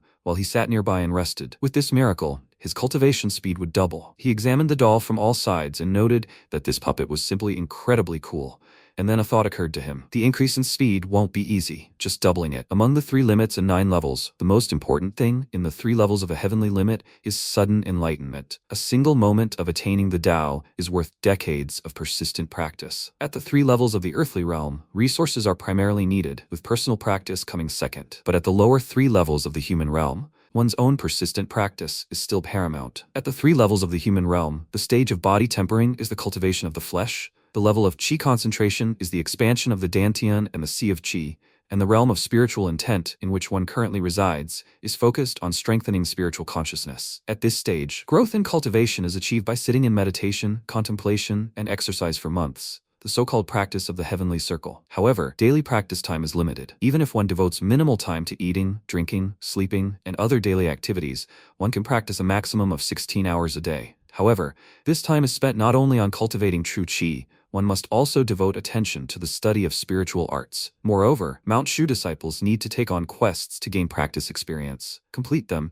and then exchange the resulting sword coins for medicines and treasures to aid in cultivation. So if he manages to devote an average of 8 or 10 hours a day to chi practice, that's already considered tremendous diligence. Lately, he's been running around on quests a lot, leaving him with perhaps only 4 or 6 hours of practice per day. And that practice time must be spent productively. No one will award him cultivation points for simply sitting in meditation and being lazy. But now everything is different. With this big-headed puppet, he can practice 24 hours more each day. Consequently, his cultivation growth can accelerate 4 or even 5 times. And most importantly, he can devote more time and effort to exterminating demons. He took out a pill, stuffed it into the puppet's mouth, and launched it. He used the 9 Heavens cultivation secret technique, the chapter of spiritual intent, and touched the puppet's head. Although their school is famous in the cultivation world for its unremarkable arts, they are stable and reliable. If they persistently practice to the same level, mountain disciples often find themselves one step ahead of others. Now he decided to synchronize this method with this puppet artifact. Once the puppet on the puppet begins to work in sync with him,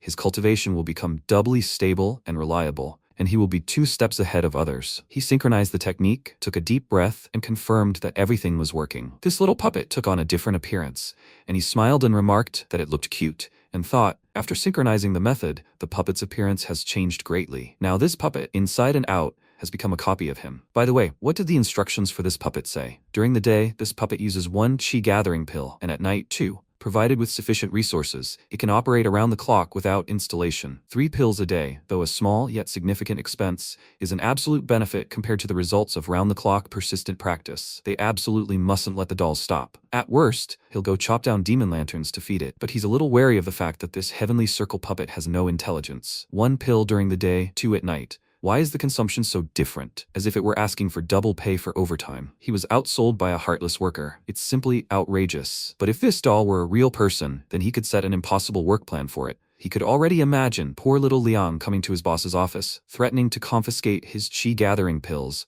so he could reach the golden core level in 3 working days. But the angel was against it. Doesn't such a squeeze of strength threaten them with demons of the heart? The demon, on the contrary, told the boss not to worry. Little Leon does everything to achieve the plan, works overtime, and contributes to the company. He works overtime of his own free will, so it's voluntary overtime. Since Little Leon's overtime was his own initiative, the company wasn't obligated to pay extra for it. His boss agreed and threatened Little Long that if he didn't complete the entire plan by the deadline, he would compensate the company with 1 chi-gathering pill for each day of delay. If he couldn't pay, the company would lose 1 pill, and he would already owe 2. MC laughed at his fantasy. Such luck could only be dreamed of. He decided to leave the doll working inside the White Tower. After all, wealth shouldn't be put on display, especially such a valuable artifact. If he showed it to people, they would immediately envy him. He returned to reality and thought, the space inside the White Tower was truly amazing. He still hadn't fully explored it. He only knew that it looked like a storage artifact, but only items taken from the tower itself could be placed inside. He decided not to think about it and went about his business. After completing the quests in the southern region's Mountains of Tranquilization, those disciples from Jade Sword Peak thought he'd made a huge mistake by spending the valuable talisman, but he, on the contrary, had gained greatly. Although the spent cat swiftness talisman was valuable, he got it for free, but instead he received several doses of 100 flower powder, which removes any poison and is very useful for puppets. And on top of that, he had quest rewards from his party members, including his share. It came to a whopping 50 coins, which is what he actually received for 5 quests. He'd never had so much money before. Since he'd suddenly become rich, he definitely needed to indulge in the high of heavenly realization. He soon found himself in the main square and headed straight to the alchemy hall. He bought everything he needed, and the girl, carefully packing his purchases, said that he was still young, so it would be better for him not to overexert himself, and he thanked her for her concern. Now, with so many gathering pills, he could load a whole box of dolls. After shopping, he went to the sword hall, which was his first stop. He still had coins in his pocket, and now he had the courage to enter such expensive shops. All the walls were hung with flying swords. No disciple could resist the sight of so many weapons. He saw several swords that looked simply magnificent, and he wondered how many coins were needed to buy them, but the price greatly surprised him. He was attracted by the dust-dispersing sword. The main material is Ursa Major Wind Iron, 12 engraved arrays, light and fast. Such a sword costs 300 coins. The Mountain Crushing Sword, the main material is pure divine earth steel, 14 engraved arrays, large and durable. The price for such a sword is already 500 coins. A Sword of Frosty Air, the main material is 1,000-year-old cold iron, 36 engraved arrays. The weapon is imbued with cold, sharp yin energy and is priced accordingly, 800 coins. Liang was simply shocked. Each sword was more expensive than the last. He literally felt a wind blow through the store, sweeping away all his dreams. He had never been to the sword hall before, but after he saw Fan Ting's thunder sword, he had a desire to buy at least something. He thought he had made a good fortune, since he now had 50 coins, but it turned out that compared to the prices of these treasures, it was very little. Suddenly, he realized that the basic sword bracelet of the Shu Mountains was also quite good. He looked at it with tears in his eyes and tried to convince himself that it was a good thing,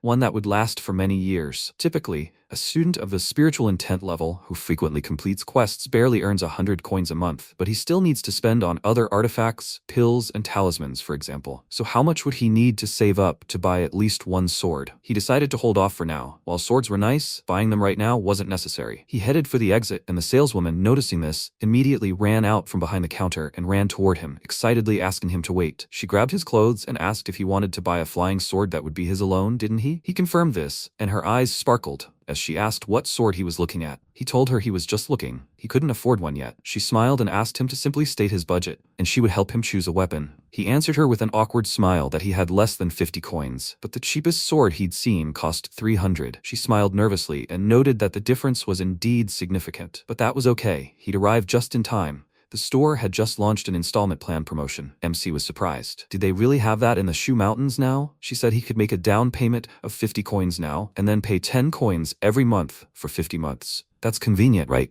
Liang thought about it. The down payment is 50, leaving 250 coins. 10 coins per month, 50 months is 500 coins. So it's not an installment plan, but a loan with almost double the overpayment over 4 years. Yeah, she's not even shy about suggesting that. He told the girl it sounded tempting, which made her happy, but he declined and stepped away from her, promising to come back another time. He headed for the exit and decided to go kill more monsters instead. Maybe they would drop a flying sword. The girl asked him to wait, saying that his first sword was an important step in his life, and the cost was nothing. But MC ignored her. At the entrance to the store, he bumped into Ziqing, and they were both surprised to see each other. She smiled and said, "Who would have thought that she would meet him here? Such is fate." He agreed with her and asked if she also came to buy a flying sword. She proudly replied that she had successfully completed her first quest, and her older brother said that as a reward, he would give her the flying sword of her choice. Liang congratulated her, but not sincerely. A reward from the White Tower must be earned by diligently fighting demons, but a gift from a sibling is much simpler and more straightforward. She asked what sword he had chosen, and he answered with an awkward smile that he hadn't bought anything yet. The flying swords here were too expensive, beyond his means. Ziqing decided he needed her help and decisively asked which sword he liked. She would give it to him. He refused and asked, "Is that even possible?" A flying sword was too expensive. How could he accept it? Looking at her determined face, MC was even surprised. This girl truly had a generous heart, but as a sage once said, a woman will only slow down his sword, but a rich patroness can give him a sword right now. Although the ancients wouldn't lie. Ziqing grabbed his hand and exclaimed, "What difference does it make? They are friends after all." He pulled his hand from her grip and said that undeserved gifts are not accepted. Trifles like chi-gathering pills are still acceptable, but such an expensive flying sword cannot be accepted without reason. She didn't object, and he politely addressed her, advising her not to rush into making a choice, as it was time for him to go back. She was indignant that he was still speaking to her so politely, despite the fact that he had just said that they were friends. Some guy approached Liang from behind and lightly touched his shoulder, which he didn't notice at first, and Ziqing told him to just call her by her first name. He awkwardly agreed, and then the guy grabbed his shoulder very tightly and, measuring him with an arrogant look, asked Ziqing if she was in trouble. He would help her, as he saw some stranger was bothering her, so he came to her aid. This guy's name was Shang Ziliang. His friends joined him. They all struck dramatic poses, and he asked if they should get rid of this guy. Ziqing stood up for Liang and said that he was mistaken. He was her new friend whom she met during the last mission. Ziliang abruptly approached her, which she didn't like, and smiled at her, noting that he had been too hasty. He had to meet Ziqing here. It was fate. She asked if Brother Shang had also come to buy a flying sword. He smugly replied that the day before yesterday he had led a squad and destroyed a water monster in the Huali River, and his father had said he would give him a new sword, whichever he chose. Ziqing wasn't interested in hearing all this, and went to the store, but he immediately blocked her path and asked which sword she had chosen. She irritably replied that she hadn't chosen anything yet. She was just looking. He clapped his hands joyfully and asked, then which sword did she like? He would give it to her. She immediately refused and used Liang's words, asking, "Is that even possible? A flying sword was too expensive. He shouldn't spend so much." He told her that everything was fine. They were good friends, and she again refused, saying that they did not accept an undeserved gift. He decided not to argue with her and offered to have dinner with her that evening if she had time, but she ignored his offer and, grabbing Liang by the clothes, quickly led him away, saying goodbye to that guy. He shouted after her that she still called him Brother Shang. It was somehow awkward. They were friends, so she should just call him by his first name. She irritably answered him that she understood everything, but she called him Brother Shang again. And then he returned to his friends with a heavy sigh. He struck an impressive pose and asked, "He is such a handsome, noble, and talented young man, and she is always indifferent to him. Is that fair?" They answered him that of course it is unfair, and he asked, "So why is she treating him like this?" His friend asked, "Could it be that she already has a lover? Then her coldness towards him would be understandable." He was surprised that he hadn't thought of it himself, and his second friend said, "That guy next to her was very suspicious. She was clearly looking at him in an unusual way." After Ziqing used the 100 flowers powder in the previous quest, the scent of the flowers still lingered on her, and so one of that guy's friends just now said suspiciously that he smelled the same strange scent on both of them. The very scent that is not spoken of out loud. Ziliang was so upset and angry that he clenched his teeth so hard that they all cracked, and then he cursed loudly and ordered them to go and find out what that guy's name was and what peak he was from. He wanted to see who dared to cross his path. Meanwhile, the two of them were walking somewhere else. Ziqing irritably told Liang that Shang Ziliang, who had just appeared, was the son of the head of Distant Cloud Peak. He always brags about his father being the head of the peak, and he acts like he's incredibly cool, so she never liked him. He's always hitting on her, he's just a disgusting guy. Now MC understood everything. The head of Distant Cloud Peak, Shang Xuan, is a Confucian cultivator of Mount Shu. He is one of those who left his name on the plaque in the Hall of Nobles and is famous in the martial arts world. But this guy apparently doesn't take after his father. Suddenly, a trail of flames flashed in the sky. Liang saw it and thought it was that limited effect of flying on a sword. Has the master really returned? He said to Ziqing. It looks like his mentor has returned, so he will go meet her. He immediately left, and she waved her hand after him in disappointment. They had only just started talking, and he had already left. MC quickly returned to the peak. His master had already drunk some alcohol and loudly cursed, saying she was fed up with those Penglai brats. Liang approached her and greeted her respectfully, saying he saw her return and came to meet her. She asked if anything had happened in the past 2 days, and he told her he'd gone on another mission and everything had gone quite smoothly. How was she doing? She sighed in irritation and told him not to even ask. She was just looking for any monsters in the Eastern Sea when those guys from the Penglai main sect suddenly jumped out, declared that she was destroying the sea's ecosystem, and kicked her out. If she hadn't been thinking about the well-being of the entire Mount Shu school, she definitely wouldn't have held back and clashed with this so-called #1 sect under the sky. MC didn't even know what to say. His master's actions were exactly as he expected. Although she casually mentioned that she was looking for demons, given her personality, it's unlikely she was simply conducting a calm search. When demons are causing trouble, Di Nufeng can help eliminate the danger. But when there are no demons, she herself becomes a danger. Apparently, she overturned and stirred up the Eastern Sea, which attracted the attention of the people from Penglai, so they came to stop her. The Penglai Upper Monastery is also one of the 9 heavenly gates of the Immortals. Its domain is located right in the Eastern Sea region, and they, of course, could not allow her to commit such outrage on their doorstep. Their actions are completely reasonable and justified. Although the actions of the Penglai Upper Monastery are justified, this does not prevent him from expressing moral support to the teacher. He exclaimed that these people are too ignorant, and she agreed with him. But then she suddenly became suspicious and said that something was wrong with him. Her suspicious and piercing gaze made him nervous, and she noticed that he wasn't usually so obedient. But this time, when she returned, he immediately came to greet her. He wanted something from her, right? He became flustered and asked in response, "Isn't it a matter of course for a disciple to greet his master?" And it so happened that he had a matter he wanted to discuss with her. She knew it, so she chuckled and ordered him to speak. He told her that this time, he was on a mission with people from Jade Sword Peak. Among them, there was a disciple at the initial stage of the Golden Core level, whose cultivation far surpassed his, and his flying sword and profound arts were exceptionally powerful. And yet, he wasn't yet a mainstay of Jade Sword Peak, so he was a little worried. How would they compete with them at the gathering of all the peaks? Nufeng told him he still had time to become stronger, so he simply needed to believe in himself. Liang grinned. He'd known the master would say that. The head of Mount Shu hadn't allowed his master to take on disciples, not only because he considered her willful, but also because she was a body cultivator. Body cultivators, unlike practitioners of martial arts, use Taoist methods to strengthen the flesh. They don't practice martial arts, but merely forge powerful bodies. The master's body, ablaze with the flames of a divine phoenix, her path to the Tao through flesh cultivation, is unmatched in power, and that's undeniable. But body cultivators are extremely rare. They require a confluence of many circumstances, and what she practices is simply impossible to impart to a disciple. However, in addition to receiving abilities from a mentor, disciples of Mount Shu can also turn to the Techniques Hall. That is, if you want to learn an art that your mentor doesn't possess, you can simply buy it there. So there was only one purpose for his visit to the master. He replied that he indeed had time to become stronger, so he was thinking about how to strengthen himself. He believed that in addition to diligent practice and increasing his cultivation level, he needed to learn even more spiritual arts and techniques, and therefore he would like to ask the mentor to teach him a couple of powerful Tao arts. At first, she was even a little confused, and then asked in bewilderment, did he get up in the dark and still sleepy? She was a body cultivator, after all.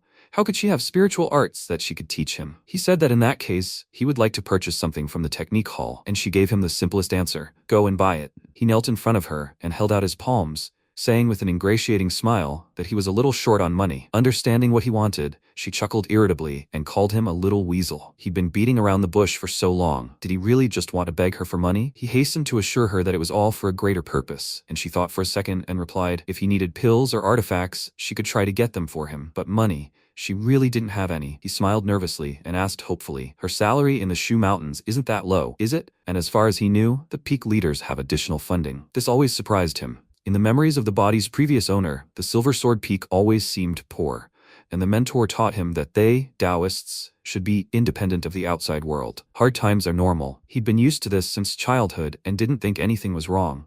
But when he grew up and saw that the other peaks were rich, he couldn't help but wonder. Moreover, there's only one of him at the Silver Sword Peak, and there's no need to distribute resources among multiple disciples. If the mentor gave him at least a little pocket money, he would eventually save up for a flying sword. Nufeng sighed heavily, breaking him out of his thoughts, and said that the peak leader's salary and funding weren't enough for anything. She was now not only penniless but also heavily in debt. He asked how that could happen, and she patted the jug with a proud smile and asked if he thought wine that could get someone of her level drunk was so easy to come by. It was immortal wine, after all. One gourd costs 500 coins. MC was simply shocked. He'd watched her drink this wine since childhood, and so one gourd costs as much as a flying sword? That's not drinking wine but money. She smiled and said that it was all true. She had nothing but debts now. All these years, wandering the world, besides this phoenix spirit, she never had a single magical weapon or artifact, only her own body. Even if she really wanted to give him money, she has nothing to sell. If it comes down to it, the only thing left to do is sell this body. Leon gave her a thoughtful look and asked with a smile, would she be okay with that? She became very angry and flexed her fists, noting that he was quite a brave guy to say such things to his teacher. He became very agitated and waved his arms, saying that she had misunderstood,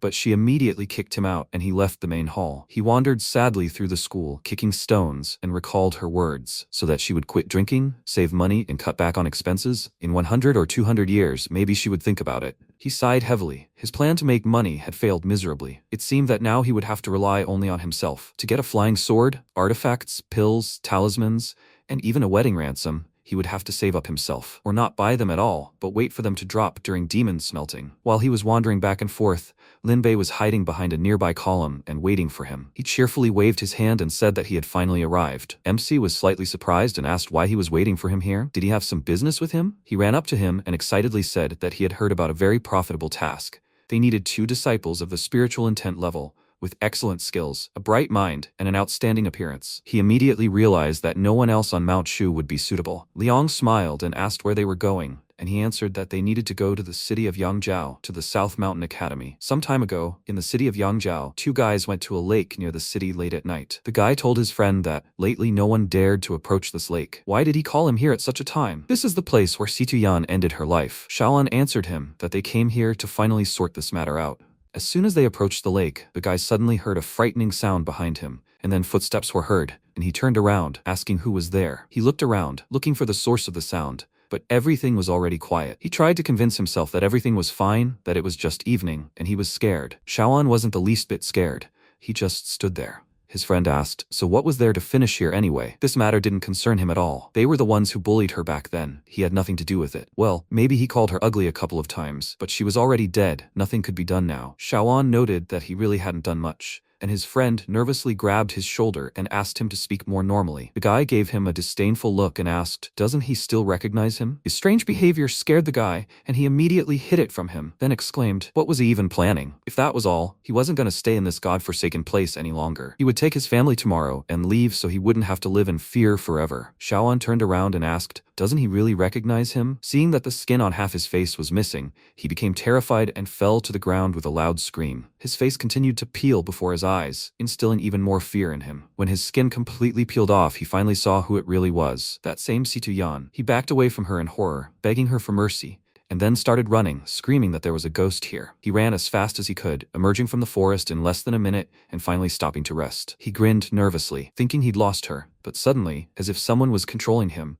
her hands closed around his neck and began to strangle him. He began to choke and beg Situ Yan for mercy, but she wouldn't let go and sucked the life force out of him, causing his face to become disfigured as well. The boys had now arrived in Yanjiao, and MC said they'd set out on a mission in such a hurry that he wasn't yet fully aware of the circumstances. If there were evil spirits in the Southern Mountain Academy, why did they call them? This city, although not far from them, is usually entrusted with strange tasks to disciples from Mount Shu, but the teachings of Confucianism, Buddhism, and Taoism are separate. The Academy's affairs are supposedly the responsibility of Confucian cultivators, aren't they? He replied that temple affairs are for Buddhists and academy affairs are for Confucians. They certainly wouldn't trespass. Their task is simply to protect one academy student. They approached the gates of the client's estate and he announced that they had arrived. Master Li is a well-known wealthy man in the city. His only son, Li Jue, is studying at this academy. Lately, evil spirits have been infesting the area, and 2 students have already died. He's worried about his son, so he asked the Mount Shu disciples to guard him for a while. Once this strange matter is resolved, their task will be complete. Liang looked at him in surprise and thought, so they're personal bodyguards? He'd miscalculated. He'd only heard about the reward from him, but hadn't asked for details, which is why he'd gotten himself into this mess. It looks like they won't be seeing any monsters on this mission. Lin Bei said the agreed-upon remuneration was calculated daily, which pleased him greatly, as at this rate,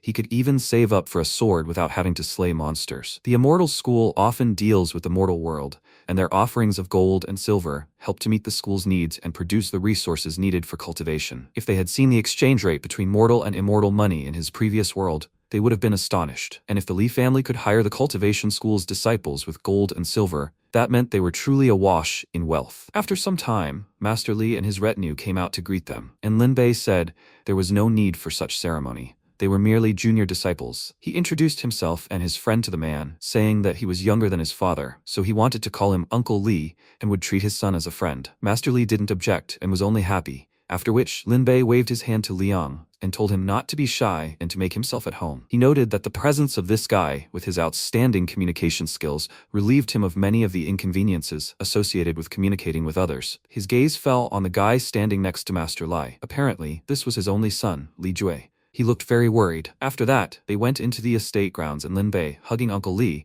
told him not to worry. His son was under protection. He guaranteed that everything would be fine with him. From today on, they would keep constant watch on him 24 hours a day. He could ask anyone in the Shu Mountains. Everyone knew him. Since he called him uncle, the man also didn't stand on ceremony and called him nephew, and said with an awkward smile that he actually had one more tactless request. Even though he was asking them to guard his son, could they do it in a way that no one else would know? Lin Bei asked what that meant exactly, and he told him that tomorrow he would arrange everything so that they could also go to the academy, keep a constant eye on Li Jue there, and return to his home after classes, that's all. But at the same time, no one could understand that they were specifically guarding him. Was that possible? Lin Bei scratched his head in confusion and told him that they would, of course, fulfill his demands, but if possible, he would like to know the reason. Master Li smiled awkwardly at him, said that it was not very convenient to explain, and began rubbing his palms, begging him to fulfill his request without further questions. MC, meanwhile, was puzzled. He was asking them to guard his son, and did not want outsiders to know about it. Why were they being so cautious? The Southern Mountain Academy in the southwestern lands, where Confucianism doesn't particularly flourish, is one of the few famous academies. Although in its entire history, it has never seen anyone who has placed first or second in the national examinations. They have achieved third place. However, the third place winner was later imprisoned,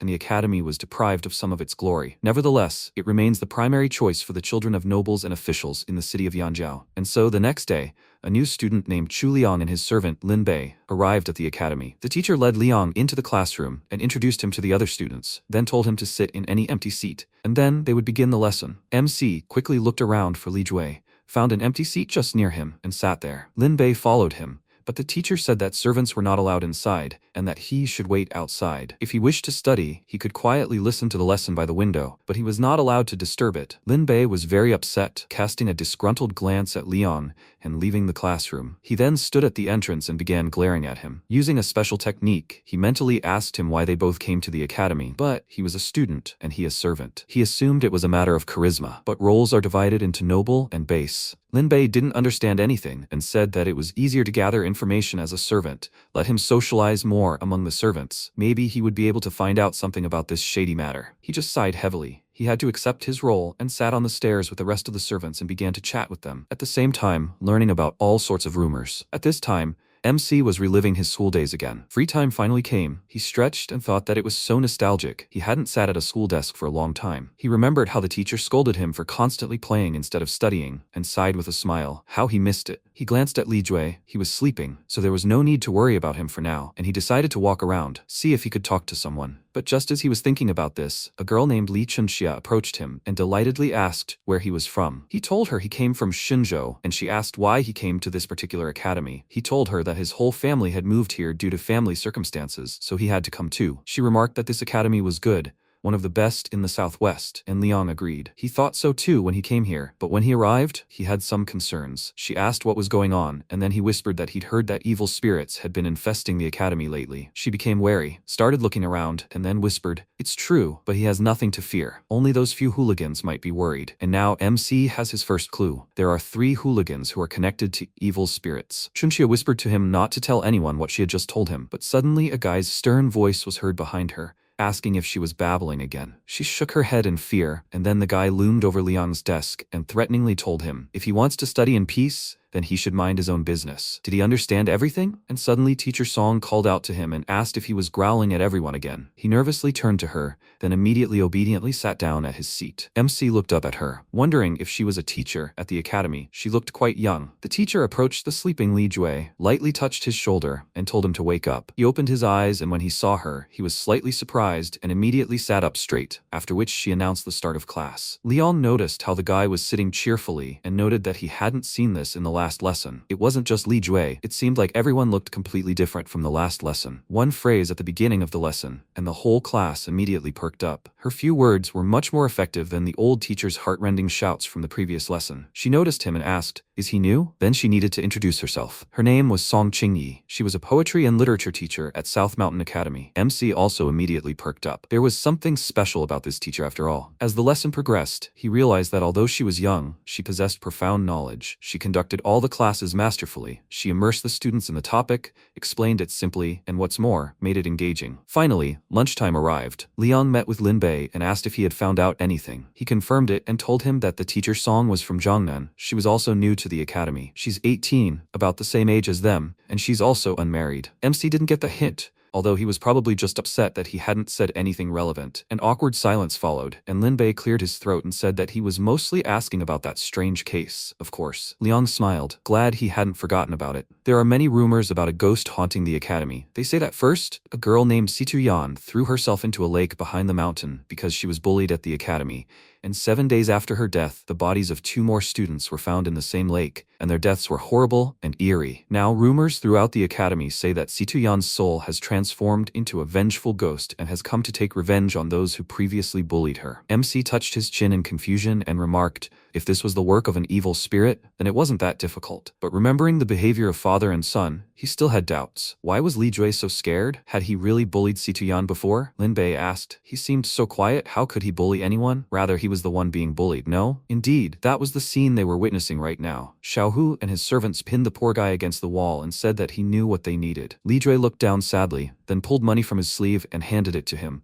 and they finally left. Lin Bei asked his friend if they could help him. Liang decided not to interfere and stepped aside, and Lin Bei asked, was he really going to let it go like that? He remarked. Judging by how deftly Li Jue got the money, it was clearly not the first day they had been bullying him. He sat down at the table and opened the food box, adding, if they interfere now, they might inadvertently reveal their connection to him, and besides, they don't know much about Xiaohu yet. They won't create unnecessary problems, so as not to distract from the main thing. Lin Bei agreed with him and said that if these guys suddenly pester him, he will respond to them immediately. Suddenly, one of Xiaohu's servants hit him on the head with his palm, but he didn't even feel it right away and was perplexed. While he was trying to comprehend what had just happened, Xiaohu approached Liang and asked if today was his first day, so he didn't know the rules of the academy. He inquired about what rules he was talking about, and the servant answered him, to live here peacefully, you need to pay 5 long of silver every month as a contribution. His master will protect him. Lin Bei was shocked, because 5 long of silver is a lot. This amount would be enough for an ordinary family to live for several months. Even if the children of the South Mountain Academy were from rich and noble families, this was still blatant robbery in broad daylight. He became so angry that he scattered all the food and slammed his palm on the table, breaking it, and exclaimed, he would rather go and rob. The servant immediately slapped him on the head and exclaimed,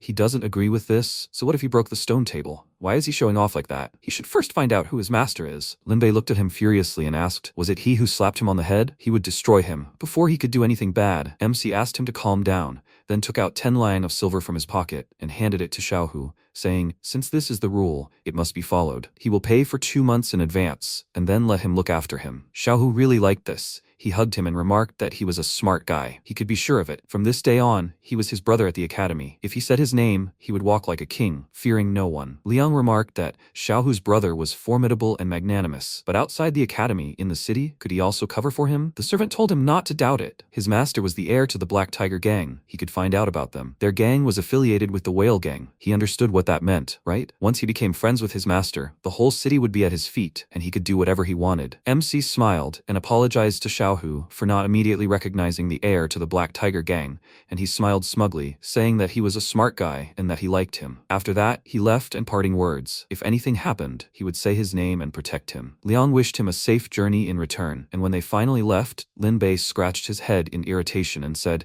Those people may have martial prowess, but they're no stronger than even a body tempering level practitioner. He would have killed them in a matter of seconds, so why did he stop him? He replied that while the situation was unclear, they wouldn't look for trouble. It seemed like the Black Tiger Gang was a local force here, and if they suddenly attracted the Whale Gang's attention, the mission would be more difficult. They needed to scout things out first, and then act. Lin Bei didn't object, but he felt bad that they hadn't yet received their payment for the missions, having already spent 10 lang of silver. MC suggested he simply ask Master Li for the money later, and he thought about it. The Whale Gang, also known as the Four Seas Whale Gang, is one of the 10 earthly gates, and is the only force among the earthly gates and the 9 heavenly immortal gates that is neither a martial arts school nor a sect. Yet it is ranked among the immortal gates. This speaks for itself. The Whale Gang commands tens of thousands of people across all the seas and oceans. The gang has already captured river transport, the wharf, and many other industries, making it a true giant. And if the Black Tiger Gang is really connected to the Whale Gang, then it's no wonder Xiaohu is so arrogant. However, first, he needs to see how Li Jue is doing. He was already sitting in class, waiting for the lesson to start. Liang sat down next to him and asked, "Is he okay? Should they deal with that guy?" Li Jue shook his head and refused. He had long been accustomed to this. He should move away from him so that no one would suspect their connection. MC didn't object and headed to his seat, and Li Jue quietly added, he didn't care about him anymore. After all, he didn't have much time left. Liang turned to him and asked what he meant. Li Jue was nervous, thinking he wouldn't be heard, and didn't respond coherently. MC realized it had something to do with that evil spirit. The whole day passed without incident, and after class, they went home. Lin Bei said he'd learned something today. This is the Black Tiger Gang, which calls itself part of the Whale Gang, but in reality, it's just affiliated with them. Apparently, they want to exploit their reputation, but the Whale Gang has never interfered with their affairs. In Yanjiao City, they are indeed considered a large gang. They have several dozen cultivators, mostly first-level practitioners, and a few second-level hall leaders. Only the gang leader is a third-level practitioner. Liang thought to himself, in a place like Yanjiao, such a force is quite sufficient for lawlessness. After all, having a permanent force and mercenaries are two different things. For example, Master Li can hire a spiritual intent-level practitioner for a few days for a large sum of money, but he can't afford to keep them on a permanent basis. Besides, the disciples of Mount Shu School always advocate justice. They usually only handle matters involving the elimination of evil spirits and offer no support beyond that. But a gang that can constantly maintain several dozen cultivators ready to carry out any order, especially with third-level practitioners, that's truly a considerable force. But nothing more. He looked around, and Xiaohu caught his eye, and he was very happy. He waved happily and asked with a smile if anything had happened. He liked MC so much that he even wanted to take him on as a junior assistant, and then he asked, didn't his servant tell him to find out about the Black Tiger Gang? So he went and found out everything. Xiaohu became slightly nervous and asked what he was going to do, and Liang threatened him by telling him they would get their money back. Meanwhile, Qingyi walked out into the main courtyard and saw students running around and watching something with interest. She immediately realized they were fighting. She ran up to the crowd, asking what was going on, and ordered them to stop immediately. Because they were all crowded around the fighting boys, she couldn't see what was going on, so she pushed through them, asking who was there. One of the students told her that Yan Xiaohu and the new student were fighting, and she immediately sternly ordered Xiaohu to stop. How dare he run and beat up a classmate? Shouts came from the center of the circle. The teacher became worried and asked the students in front to clear the way for her. But the shouting continued,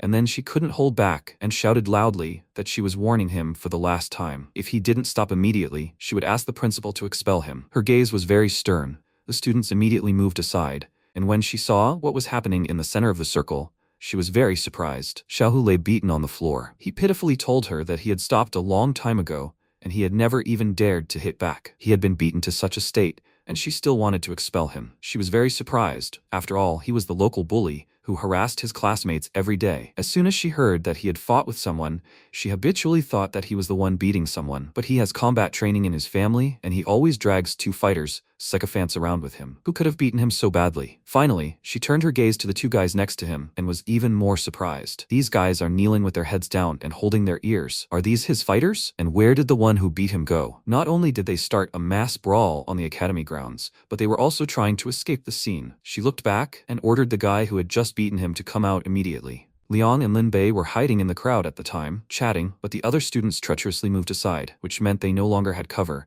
and when they met the teacher's gaze, they both froze in fear. She measured them with a displeased look and asked, did they do this? MC turned to the crowd with a nervous smile, wondering why the students of the Southern Mountain Academy were so accommodating. He bowed to her and humbly apologized. He'd only just arrived today, and this guy had demanded 10 liang of silver as protection money. If he'd violated the Academy's rules by resisting, he'd humbly accept the punishment. Qingji didn't know what to say. Before the words of reprimand had even left her lips, His words had already blocked her way, preventing her from opening her mouth. The more she thought about it, the angrier she became, and she said that no matter what, fighting was not allowed in the academy. He replied that he'd simply wanted to pay him money to cover it up, but his servant had gotten too furious and started a fight with those three, so he'd definitely punish him severely upon returning home. Lin Bei was very surprised. Liang looked at him, asking him to play along, and he, pretending to be in pain, began whining and saying that it was a fracture, and that he needed to go to the doctor immediately. MC became worried and asked, "Is it that serious?" He turned to the teacher and said that he needed to take him to treatment immediately, otherwise they might be late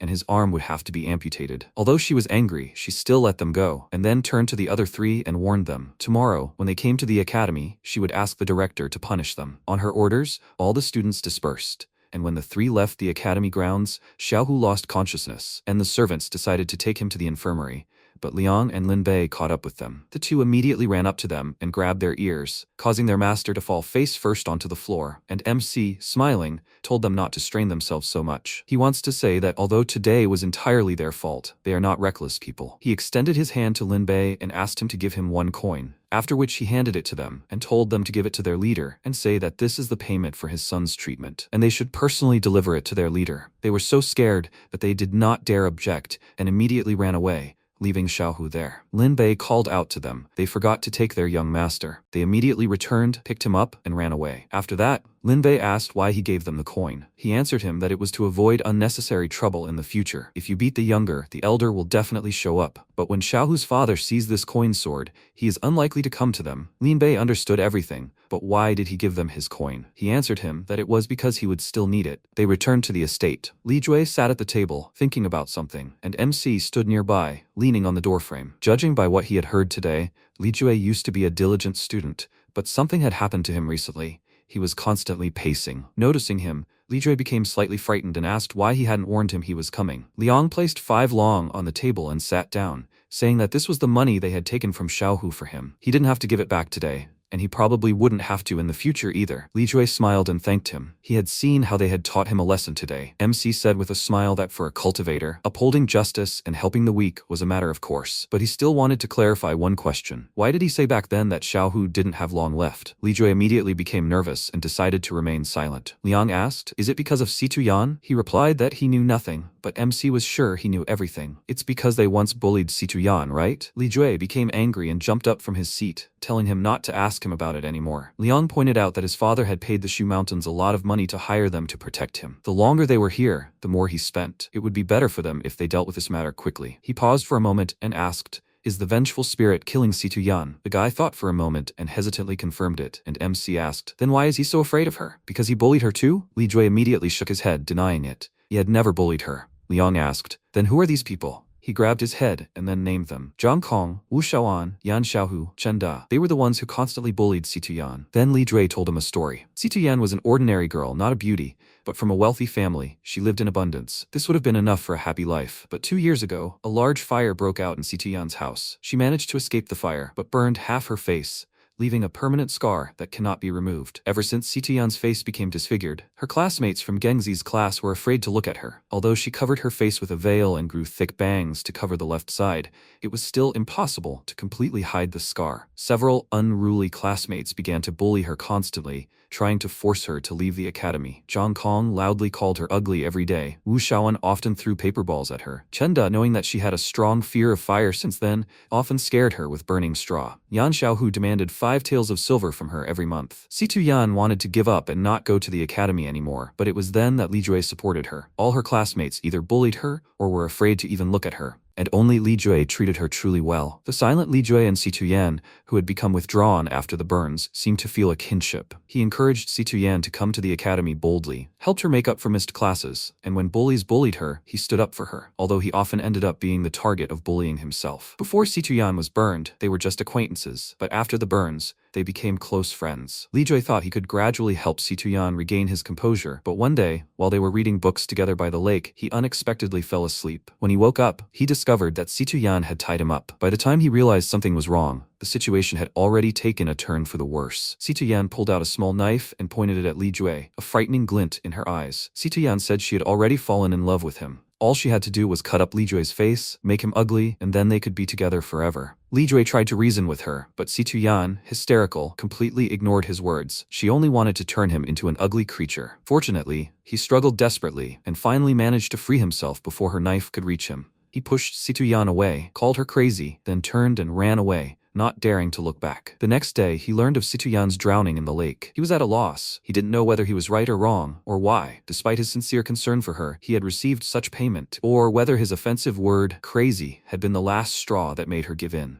7 days later, the bodies of Wu Shaoan and Zhang Kong were also found in the lake. The academy's inhabitants whispered whether Situyan's wronged soul had returned to seek revenge. Li Jue thought the same thing. She had definitely returned, and everyone who had wronged her would receive retribution. But he didn't know whether he himself would become one of the victims of Situyan's revenge. Li Jue was very afraid. After listening to his story, MC silently left the room. Lin Bei was waiting for him and asked what was going on. He told him that since the deaths of Zhang Kong and Wu Shaoan, Chen Da had no longer appeared at the academy and had been holed up at home all this time. Yan Xiaohu, however, was behaving as before, but he was also unlikely to be able to leave the house for the next 2 days. If Situyan had turned into a vengeful spirit, then most likely she would appear at the lake behind the academy mountain. He would go there to check, and he should stay and keep an eye on Li Jue. Lin Bei said that he would keep an eye on him, but he was worried. He was going against the vengeful spirit alone, so he should be careful. He told him not to worry. She had no spiritual powers in life, and even if she had become a vengeful spirit, it would not be difficult to deal with her. He would not hesitate and would leave right away. He went out into the courtyard and thought the light from flying on the sword was too bright. Since he was going on reconnaissance, it would be better to use flight on the wind, without unnecessary special effects. Having risen into the sky, he quickly found a lake and headed towards it. Very soon he was already there. He landed nearby and continued on foot. The oppressive silence of the night and the barely perceptible rustling of leaves, such an atmosphere is very suitable for the appearance of evil spirits. He reached a place with a view of the lake and decided to hide in the thicket for now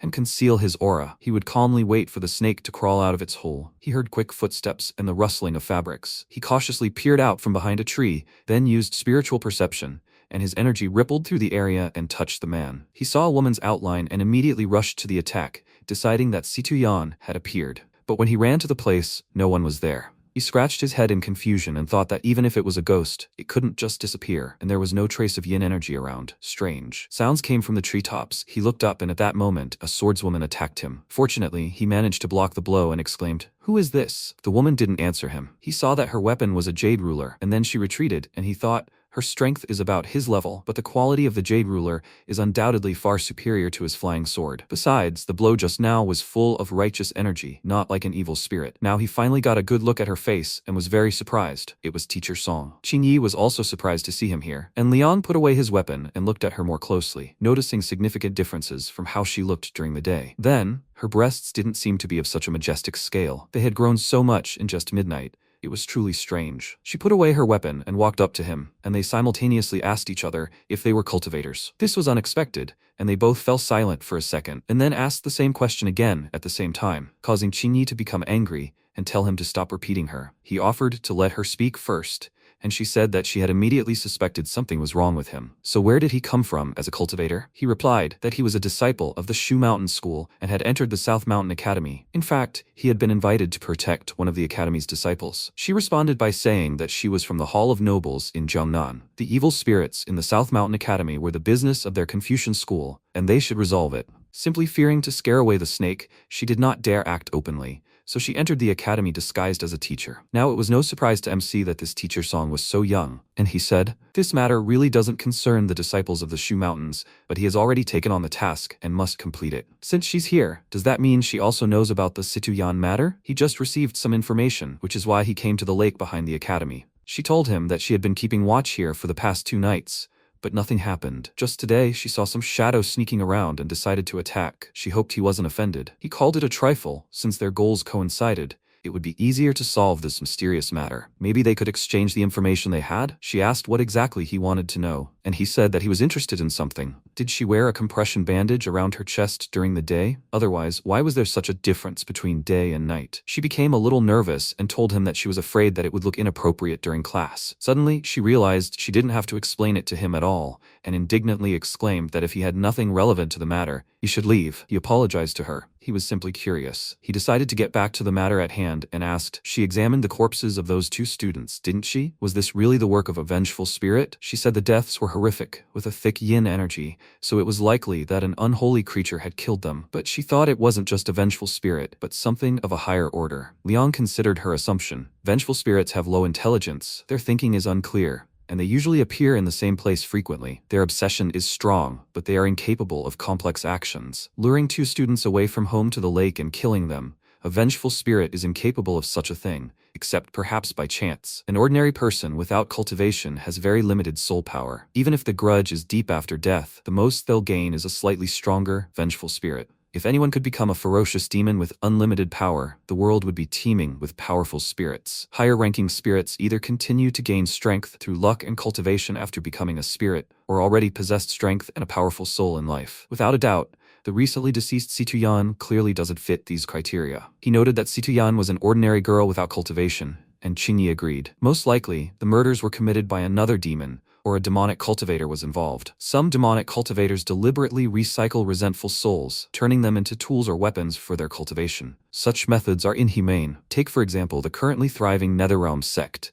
They have numerous techniques based on the souls of the dead. MC then told Qingyi a little about Li Jui's case, but didn't mention his connection to Situyan. He only named the students in the class who could be targets for Situyan's revenge. Perplexed, Qingyi repeated their names and promised to check on the 2 tomorrow. Among the 9 heavenly and 10 earthly gates, there are only 2 Confucian sects. One of them, the Ascending Dragon Academy, relies on the imperial court and cultivates talents based on the knowledge of the entire Yu dynasty. The other is the more independent Hall of the Nobles. Originally, the Hall of the Nobles in Jiangnan was founded by several great Confucian scholars. They often gathered in the Smoky Rain Tower to discuss science and exchange knowledge, and news of this spread widely. Then someone suggested naming the place the Hall of the Nobles. Since then, the Hall of the Nobles has become an honorary pantheon of Confucian teachings. Anyone who was recognized for their virtues, knowledge, and strength could leave their name in the hall to pass it on to posterity and immortalize themselves for centuries. Countless students of Confucian teachings consider inscribing their name in the Hall of the Nobles the main goal of life. Over time, the Hall of the Nobles in Jiangnan acquired its own traditions and became one of the 10 earthly gates. Returning to the estate,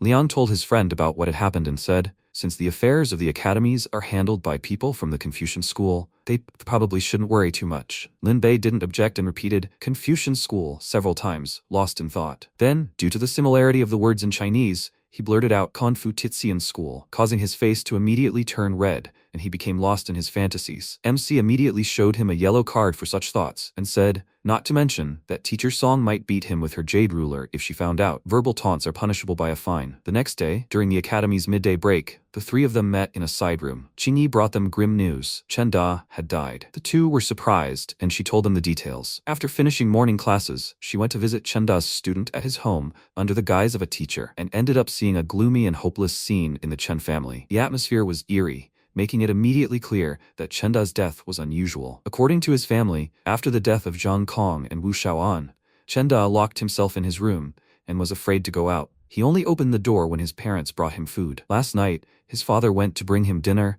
and saw Chen Da's mother entering the room with a tray in her hands. He was surprised because she herself had asked him to bring the food, but now she suddenly carried it herself. However, when he returned to his room, he realized something was wrong. Earlier, Chen Da's mother, lying in bed, asked him to bring dinner, and now she was still lying in bed and did not go anywhere. Chen Da's father immediately sensed something was wrong. He ran to his son's room again and saw him lying on the floor, all black from burns, clearly burned alive. But there was no smell of smoke or signs of burning in the room, and Chen Da did not let out a single cry. And just like that, in an instant, he was burned out of nowhere. She checked. The yin energy was thick, the work of evil spirits. Liang said, Chen Da's mother, whom father saw entering the room, was an illusion created by a demon. Demons capable of assuming the appearance of others are not many. Lin Bei noted that illusions that change appearance are not difficult. Many evil spirits can do this, but transforming into a specific person at will is much more difficult. MC confirmed this. In addition to the great art of 1,000 transformations, there are also unique racial talents, for example, those of foxes or ghosts. A thought occurred to Lin Bei,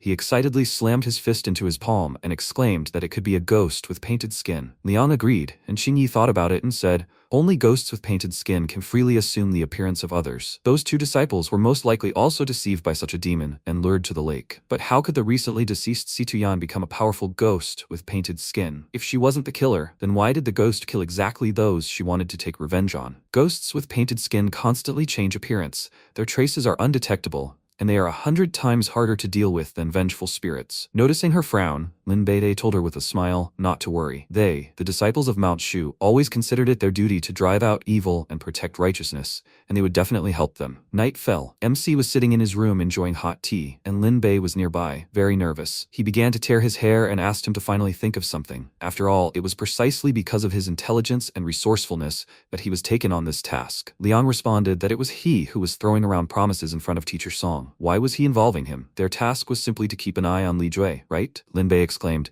But doesn't he want to see the sweet smile of the teacher? He replied that he only wanted to beat monsters. However, ghosts with painted skin are extremely dangerous, so it must be eradicated as soon as possible. Not to mention the identity of this ghost. Its actions follow the path of revenge against Situyan. In that case, they only need to guard its targets, and they will eventually catch it. He will look after Li Jue, and he will go look for Xiaohu. He stood up, and Lin Bei excitedly stopped him and asked why he was leaving again. Last night he left and accidentally met Teacher Song. Tonight he wants to go himself. MC said that he can uncover the ghost with painted skin. But can he? Lin Bei realized that he couldn't handle it, so he retreated and asked him to buy him food when he returned. Soon, Liang was already at the gate of the Yang family's house. He knocked, and a disgruntled servant looked out at him, asking why he was so late. If he doesn't have an invitation, then let him go. MC smiled and handed him 5 liang of silver and asked if the young master was home. He was his friend and had come to visit him and inquire about his health. The servant accepted the money and immediately became friendly. He smiled and asked why he hadn't told him he was his friend right away. He was sorry, but he had had bad luck today. Their young master had gone out to have fun. Liang was surprised. He had been beaten so badly yesterday. He thought he hadn't gone to the academy because he was nursing his wounds at home,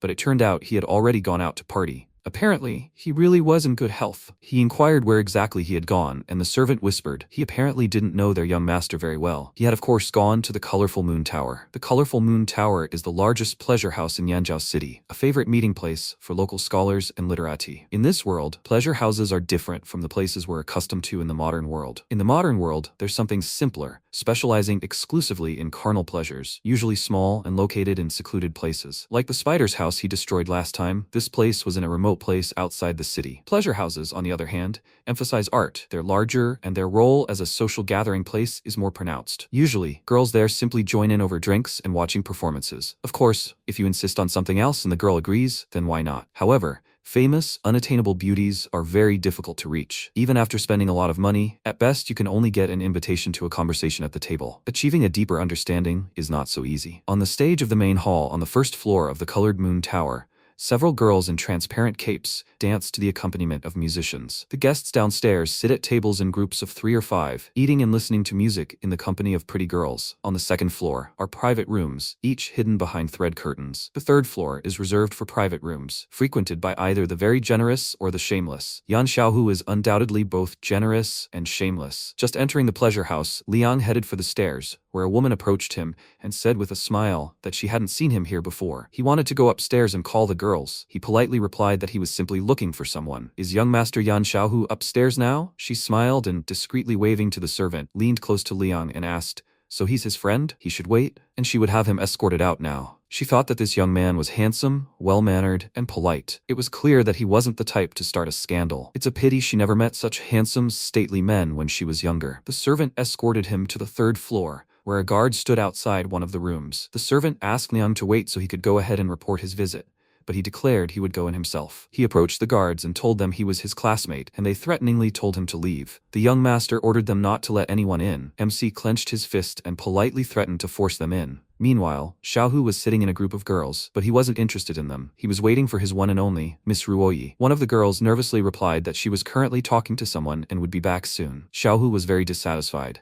From start to finish, he had spent several thousand liang of silver on her. Couldn't he expect priority? He was already upset that he'd lost face at the academy yesterday, and now he'd come to have fun, and they were telling him he had to wait. He raised his hand, saying he was in a foul mood, and the girl was afraid he'd hit her. But at that moment, there was a crash. The doors swung open, and guards rushed into the room. Xiaohu asked angrily who it was, and the guards, with all their might, told him that he'd insisted on barging in, and the two of them couldn't hold him back. Xiaohu glared at the man in the doorway. Because of the light behind him, he couldn't see him clearly and began to act aggressively, but when he realized it was Liang, he went into shock. The day before, when he was brought home, he fell at his father's feet, begging him to avenge him. But when the servant handed his father the sword coin, he shuddered and called his son a fool. He shouldn't mess with people like that, and he shouldn't even think about revenge. Xiaohu immediately became humble and friendly. He greeted Brother Chu, who pointed to his guards, saying that he had come to check on him and had been told to get out. Xiaohu indignantly exclaimed that this was so tactless of them, and ordered them to get out of here. The girls were shocked. Yan Xiaohu was considered the most unruly little tyrant in Yanjiao. Why did this handsome youth inspire such fear in them? Xiaohu kindly offered Brother Chu the main seat, and he found himself between the girls. Seeing his smile,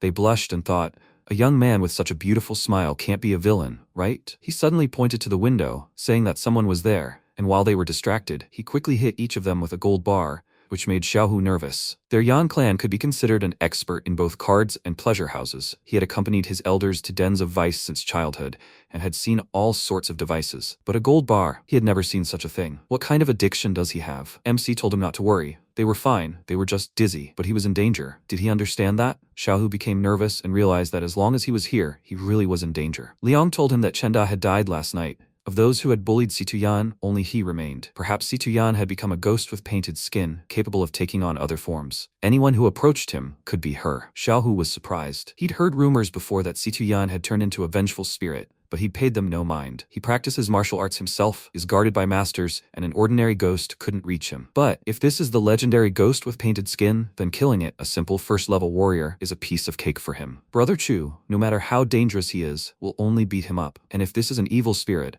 then his life is at stake. He fell at Liang's feet and tearfully begged him for help, to which Liang replied, he just came to save him. He suspects this ghost has already set its sights on him, which is why he came to visit. He has a way to distinguish ghosts with painted skin. He must check anyone who approaches him tonight. Xiaohu agreed and pointed to the girls, asking him to check them quickly. He glanced at the bumps that had appeared on the tops of their heads after his blow, and said that, in fact, he had already done so. There was a knock at the door. MC immediately grabbed the two and hid behind the screen with them, and Xiaohu allowed the man to enter. It was the woman who had greeted Liang at the entrance. She said that Rui was already in a hurry. It just so happened that an official had made an appointment with her, and he had just arrived when he entered. They opened the doors for trade. They couldn't kick people out. He would have to wait a little. She approached him and said that as soon as Rui finished with that guest, she would come right away. He recoiled from her in fear, telling her to sit where she was and not approach him. She smiled and said that they had known each other for so many years, and he was still so cold. MC already had the ingot ready. He quietly came out from behind the screen, and the woman said that she guaranteed that he had definitely sunk into Miss Roy's heart. He was missing the day before yesterday, and she secretly asked her about him. His face immediately turned red, and his heart felt warm. Liang at this time quickly moved behind the concubine, and she asked,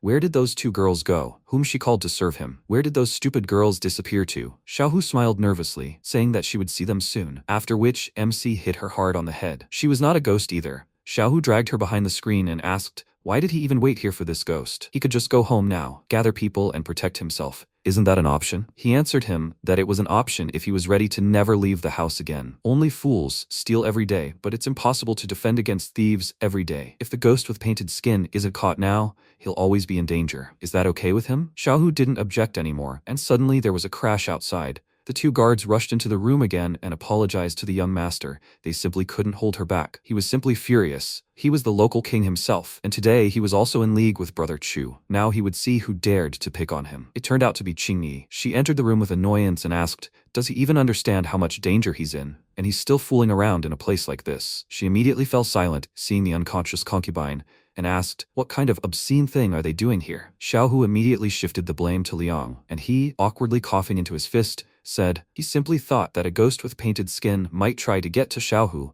so he came to protect him. She sized him up, then looked down at the unconscious concubine and looked at him with hostility. MC excitedly said that he was just checking to see if they were ghosts. Fainting was just a minor side effect. She peeked behind the screen and was even more surprised, and Xiaohu quickly kicked the guards out and awkwardly asked her how she got there. She told him that she had also come to protect him and asked Liang if his method of testing them, by any chance, was to knock them out first and then see if they would fight back. MC even felt a little upset by her words. Ever since he came down from the mountain to exterminate evil spirits, for some reason people constantly took him for a pervert. He was used to it. There was a knock at the door. The two hid, and Xiaohu plucked up his courage and told the newcomer to come in. Ruoyi poked her head in, greeting him with a smile, and he was overjoyed.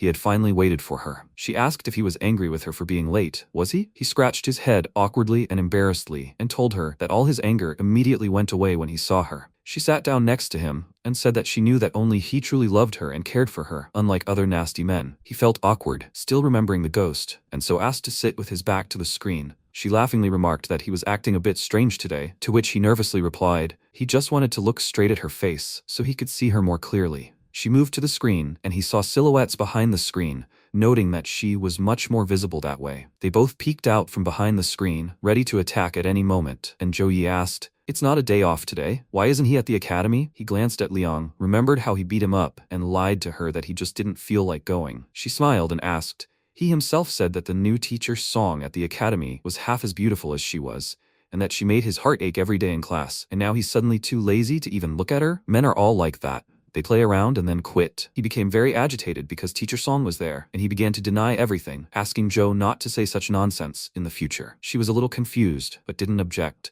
And then she saw the bruises on his skin and worriedly asked, "Is he injured? How did this happen? Did he fight with someone?" He lied to her again, saying that he really had a fight, and she extended her hand to him, saying how she felt sorry for him. She had never seen him injured. The one who hit him was just terrible. She would curse him. He threw a frightened glance at Liang and worriedly asked her not to say that. She sat on the table and said irritably that he was right. There was no point in bringing it up. This man was probably having a hard time as it was. After all, he himself said that his father said, "Whoever dares to touch him either begs for forgiveness on his knees or says goodbye to his entire family. Otherwise, he will not calm down." She was really scared. He waved his arms, exclaiming that nothing like that happened. His ancestors had been law-abiding citizens for 6 generations in a row. She stared past him in bewilderment, and when MC approached her from behind, Xiaohu closed his eyes, as if further words would be difficult for him, and asked the girl to be patient. It might hurt a little. She laughed and noted that he was pestering her again, and then Liang hit her, and she lost consciousness. He asked with a gloomy expression, "So this is how ambitious the Yan family is?" Qingyi asked with an unkind grin, "So, does that mean his heart aches during her lessons?" He became very nervous and looked away, denying everything. After which, there was another crash outside. The guards rushed into the room, shouting at the young master that he had broken in by force. They couldn't hold him back. He was simply furious. This was happening for the 3rd time. He ordered them to pack their things and get out of there. Tomorrow, they won't be working as security, but as doormen at the tavern. They should be able to handle the customers there. Lin Bei ran into the room and told Liang that something bad had happened. Seeing Qingyi, he was surprised to notice how crowded it was, and MC asked how he got here, and who was watching Li Jue now. He told him that he had disappeared, which left the two perplexed, and he told them everything. He had been waiting outside, and there was no sound inside for a long time.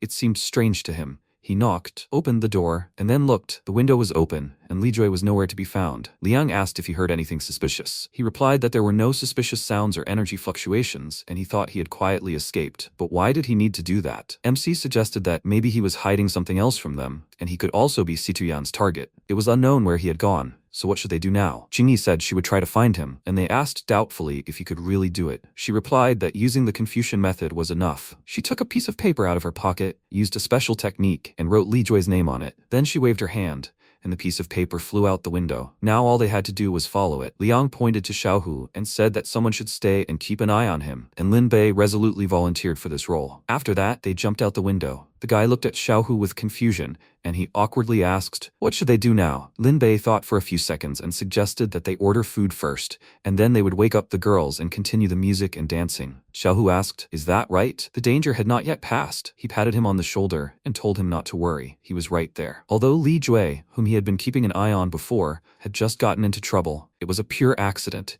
He was sure that this time everything would go well. This made Xiaohu nervous. Meanwhile, they were still on the way. MC noted that her artifact was so convenient. It was enough to know the name, and it turned out that there was no one in the Celestial Empire who could not be found. She answered him that this was not entirely true. Her powers were not enough for that. She could only track within the city of Yanjiao and its environs. He remarked that this was already remarkable, and she added, "This half-page of the Golden Book, the protective artifact the mentor had given her before this quest, has many miraculous properties, but she hasn't fully mastered it yet." Liang thought that her mentor was so kind to her, and as tears welled up in his eyes, he wondered why he was so sad. However, it was still the rules of their school. Unless a student is outstanding or has accomplished a great feat, receiving an artifact as a gift from a mentor is a great rarity. It's the same on other peaks, not to mention their meager silver sword peak. But in other immortal gates, it's quite common. Moreover, Confucian schools value scholarship and morality more highly, especially in the Hall of Nobles. Qingyi may not have the most outstanding cultivation abilities, but in the Hall of Nobles, she could very well earn the mentor's respect thanks to her scholarship and high moral character. They flew to the lake, saw Li Jue on the shore, and decided to watch from afar for now.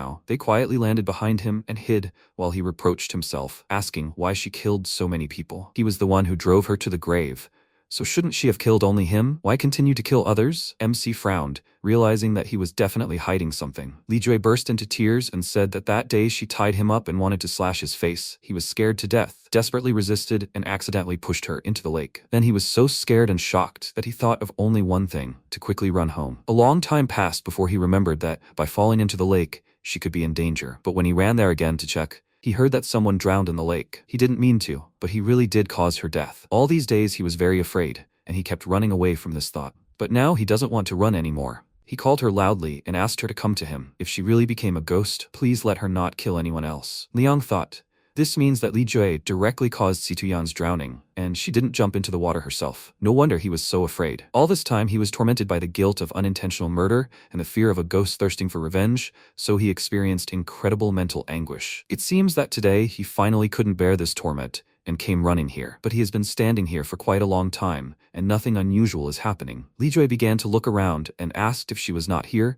or if she simply did not want to appear. If she did not respond, then he would go down there himself to atone for his guilt. He entered the water. Qingji became worried and ran toward him, but MC stopped her and suggested she wait a little longer. Li Jue was already waist deep in the water. He plucked up his courage and dove in, and Qingyi told Liang to let her in immediately. At that very moment, they felt streams of energy. Situyan had arrived. A stream of energy rushed toward the lake, dove underwater, and reached for Li Jue, and then was thrown out of the water with a powerful push onto the shore. He cleared his throat and asked, has she finally arrived? The streams of energy gathered in one point. An image began to grow from them, and a physical body appeared. Seeing her, he burst into tears of happiness and said that she had finally arrived. MC thought, such a dense aura of yin qi. This is definitely not an ordinary vengeful spirit, and besides, her clearly defined figure speaks volumes. Although he doesn't know what happened that allowed her to gain such power, he can say for sure, Situyan is the ghost with painted skin. Li Jue told her to do what she wanted, then he would not suffer so much anymore. She said that she was not angry with him and would not kill him.